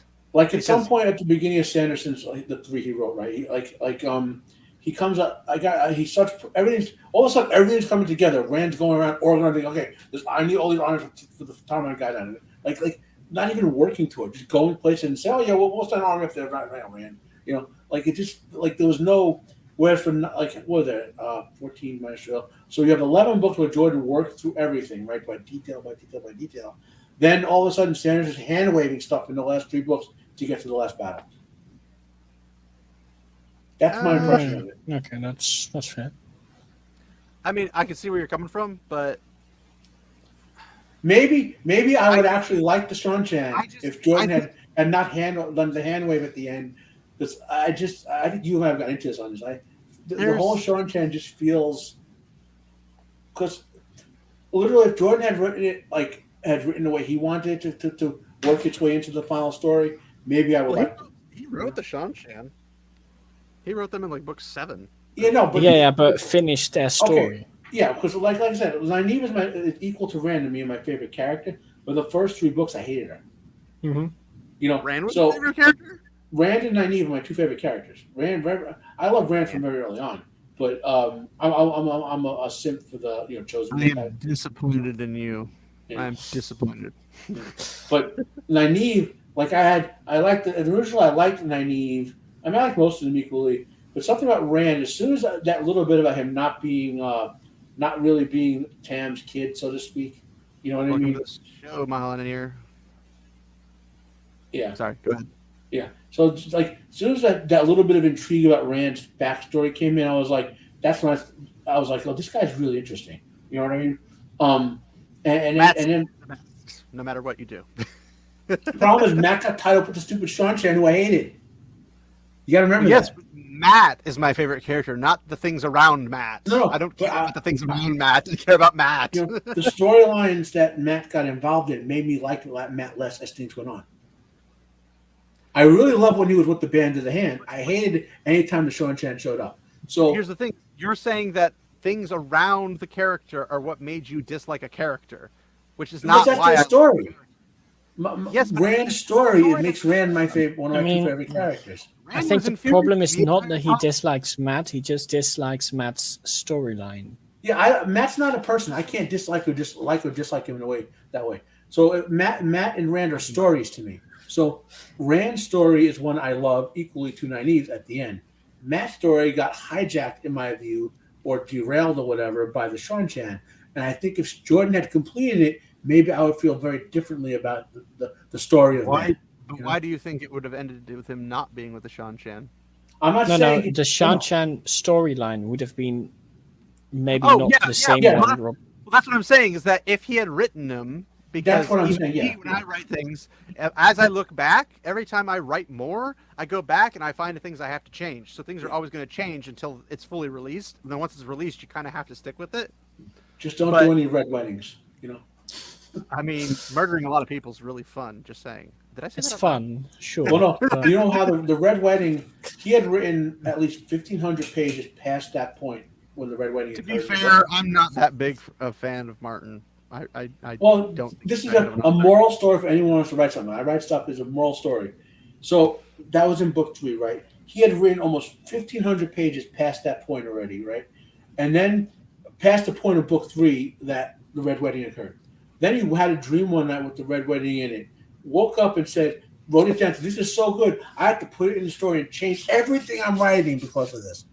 And he literally threw out 1,500 plus pages, destroyed a whole novel and a whole series because of one dream. Maybe that's also why we have to wait so long for the new one. Exactly. He had 2 more books over. I thought it was because he doesn't freaking finish it. He doesn't want to. That's the other thing. Like that's probably also part of it. He edits as he goes, and he's constantly changing. So he'll edit something in the chapter he's writing and say, "Wait a minute, that affects I wrote 6 chapters ago. I have to go back and edit the last 6 chapters." You know. See, I don't think he's that great of an author. Honestly, he's very repetitive, highly repetitive. Well, it's literally murder, backstab. Well, see, I've read his stuff again. I read him before I read A Song of Ice and Fire. Repeat process. Nothing ever happens. Have you read his other stuff? No, just Song of Ice and Fire. I started reading. Obviously, I'm 50 now. I started reading him in the early 80s. But I read those back when I was I still read young. 2 of his books, then I watched Beauty and the Beast, which he was a showrunner for that. And then I went and read some more of his books. Then A Song of Ice and Fire came out. So, you know, like go read Fever Dream, for example. See, my problem is that if you're bad at one thing, it's not likely you're going to just become magically better at everything else you do. And if I'm reading the thing he's known for, A Song of Ice and Fire, that's why you guys only know him for that. I knew him before that as like his other stuff. You know what I mean? So I'm not saying you have to just like the moral of the lesson was if you have a dream to change your story, ignore the dream. You know. Yeah. But Jordan is a better writer than Martin. Jordan's hand down better. Yeah, so to come back all the way to the beginning of the stream, I would consider myself an okayist on A Song of Ice and Fire. There you go. No problem with that. I would be called I'm a disappointedist. It's not something that's going to draw me back into the world. It's not going to it's just not a draw to me. There's no reason for me to even be there because it's a big nothing burger for me. I'm like, I mean, now I am a fan that the show stayed true to the books. That I can appreciate up to the obviously. Wow. No, it didn't. The show deviated always from the books. It derailed in season 3, I think. What I'm saying is accuracy comparison. they're very rare. You're going to find Compared to Wheel of Time, it's a masterpiece in adaptation. It's a much better creation. Yeah. It's the same thing like we see the Rings of Power say, man, that Hobbit doesn't look so bad now. It's like the Hobbit was hot garbage in comparison to the original trilogy, which is considered hot garbage compared to the books because the books are just that good. But the movies at least can hold the spirit in the most part. Oh yeah, I always said to people, especially the theatrical editions, because I could rip theatricals apart. Peter Jackson intended to adapt to the spirit of what Tolkien did, and he did so in a respectful fashion. His changes, I may disagree with some of them, like Aragorn not carrying Narsil, for example, or the stupid army of the undead, like Stephen Thomas. Even Aragorn himself felt a little off. He was way off, but again, I get the change. They go literally. It works in the films, though. It works. Yeah, I'm just saying. Jackson wasn't intended to Rafe Tolkien. Well, that actually works in a sense.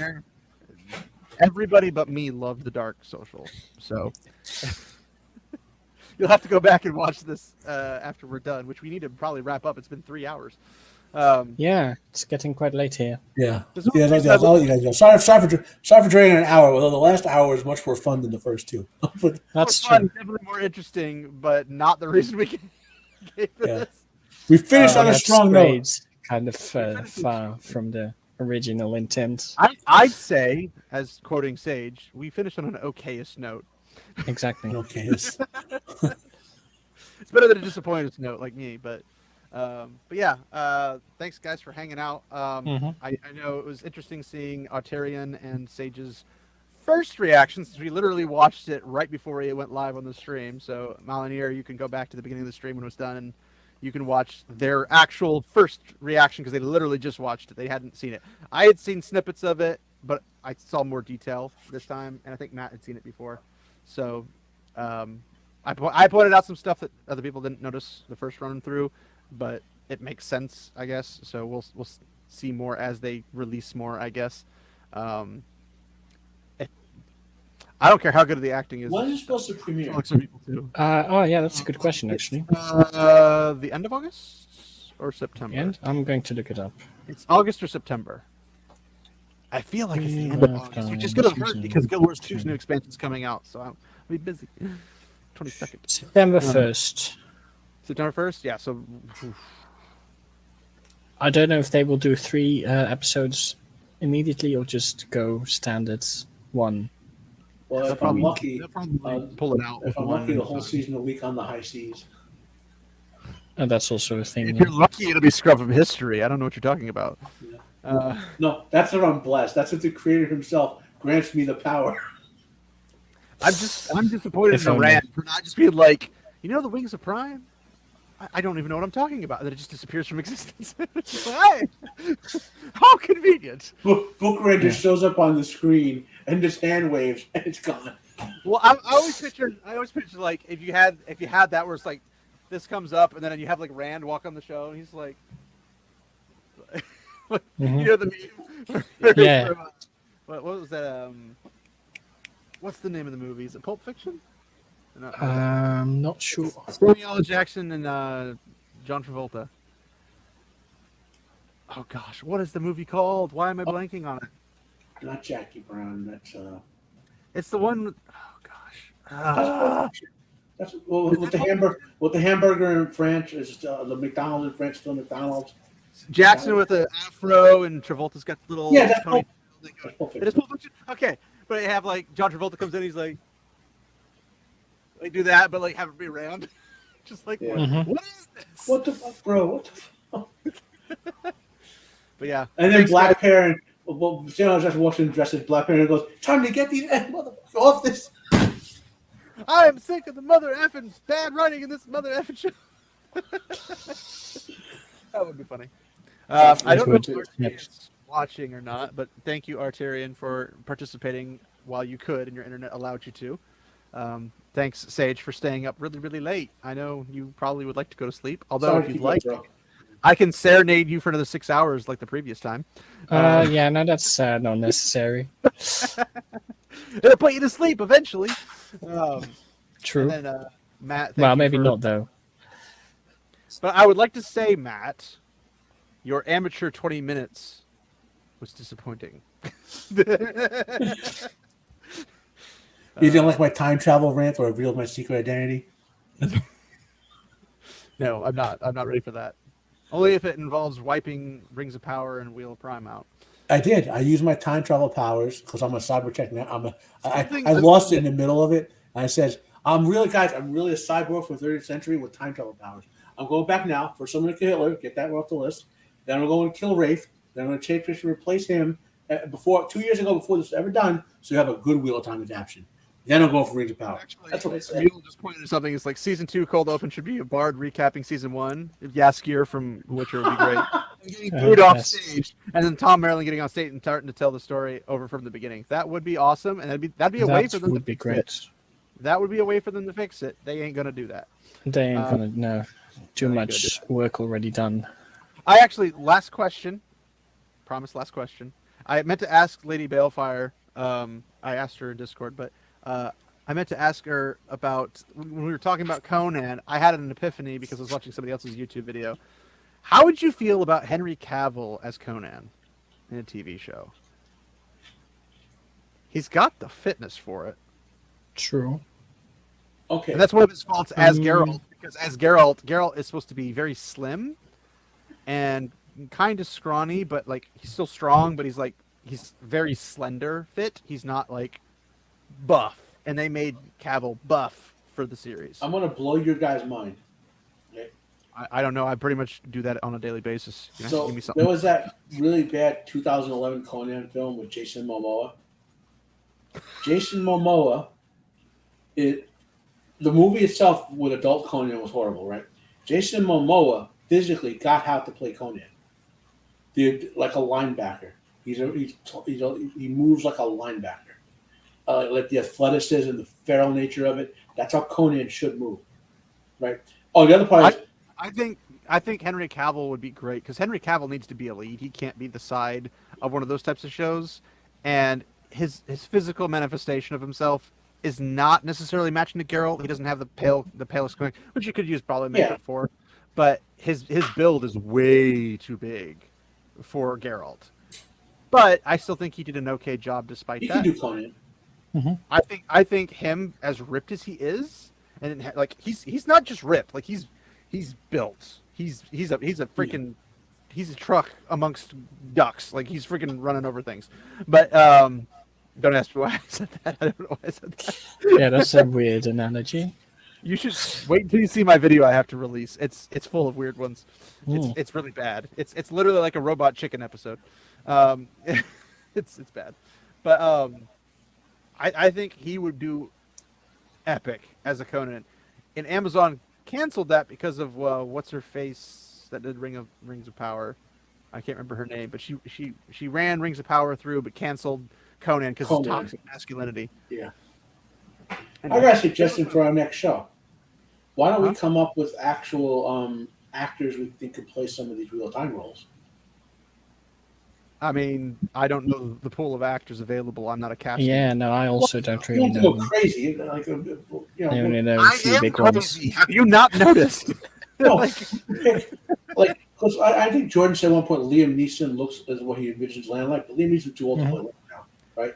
So I don't what think young Liam actors- has the build of Land, though. That's the thing. Land's a big guy. Liam Neeson. I mean, facial structure. I'm talking about. Maybe. Yeah. Mads So Mikkelsen is more who, my. who would have that facial structure and charisma? Chris Hemsworth? No, Mads Mikkelsen. Too old. Land is old. That's the point. No, too old. I think Mickelson's like 60 something now. But Land's like 50. But he's not really 50. Like he's younger than his age. You know what I mean? Well, the Yeah, whole that point doesn't is make like any it's a sense. 50-year-old with a 25-year-old. That was the joke, more or less. Well, I got the impression that Land's life expectancy was way longer than a normal human for some reason. That he was. That seems weird because he's just a regular human. Well, no, being on water maybe slowed down his aging or something. Oh, yeah, no, okay, that makes sense. Yeah, got that's that the then. impression. He gets bonuses to his vitality. I don't think it extends his life. No. Okay, so we age, right? He gets a daily vitamin pill. Yeah, in other words, and how long was he a warder for almost all of Rand's life? So 18 years or whatever. Years. So in those whatever number of years, right? He may have only physically aged like say 1 year, because of being a warder. Nothing stated about warders not aging. That's an Aes Sedai exclusive. Anyway, Lan's 20 years older roughly than Nynaeve. Yeah, I'm not talking about the age with Nynaeve. I'm saying I got the impression. No, but then you know the actual age because Nynaeve is like what 20-ish, 25. Yeah. She's her mid-20s. Yeah, I'm pretty sure she's 25 to 27-ish is the range, depending on what part of the story you're in. At the the beginning, she's like 25 years old. She's like 27. But he's much older, like literally old enough to be her father. He may be old to be her father age-wise, but he physically acts like someone who's maybe 35 years old. Thank you, Bill. Jennifer Saki, the scum of the earth, is the one who canceled Conan. Okay with Ring on Prime and Wheel of Prime. But yeah, I mean, if you want to, Matt, pull up a list of things and stuff. We can talk about them in another live chat sometime. But we need to close this one because I have to go do stuff. Yeah, yes, Mule, it's better not. But I'd rather her get fired and then not remember her name than remember her name, complain about her until she gets fired. That seems to work out better. Yeah, it makes sense. But yeah, thanks guys for hanging out. I know you guys all had way more important things to do than hang out with me. Right, guys? Right? Well, you guys are really selling the audience here. Thanks everybody in the audience for showing up. This is a lot of interaction, and I enjoy the interaction. We don't get a whole lot of it all the time, but I do enjoy it when it's there. Feel free to comment your guys' thoughts on the actual vid, not in the chat, because the chat will disappear, and it annoys me to no end why YouTube does that. But if you guys want to comment on the video, like, share, subscribe if you haven't. I don't do this enough, mostly because I'm really bad at it. But yeah, we also have a Discord. I will attempt to remember to put it into it. You can also find it, I think, on our Twixter page. It's a very small. We're not like the White Cloaks. White Cloaks are big. Subscribe to White Cloaks. Subscribe to Prophet of the Dragon. Join the White Cloaks Discord channel if you can find the link. Because I don't know where that is. I think it's in their descriptions of their video description, I think. Yeah, so you can find that, and if you would like to do that and support them, they could use it. They actually can make money off of it. I can't, so support them instead.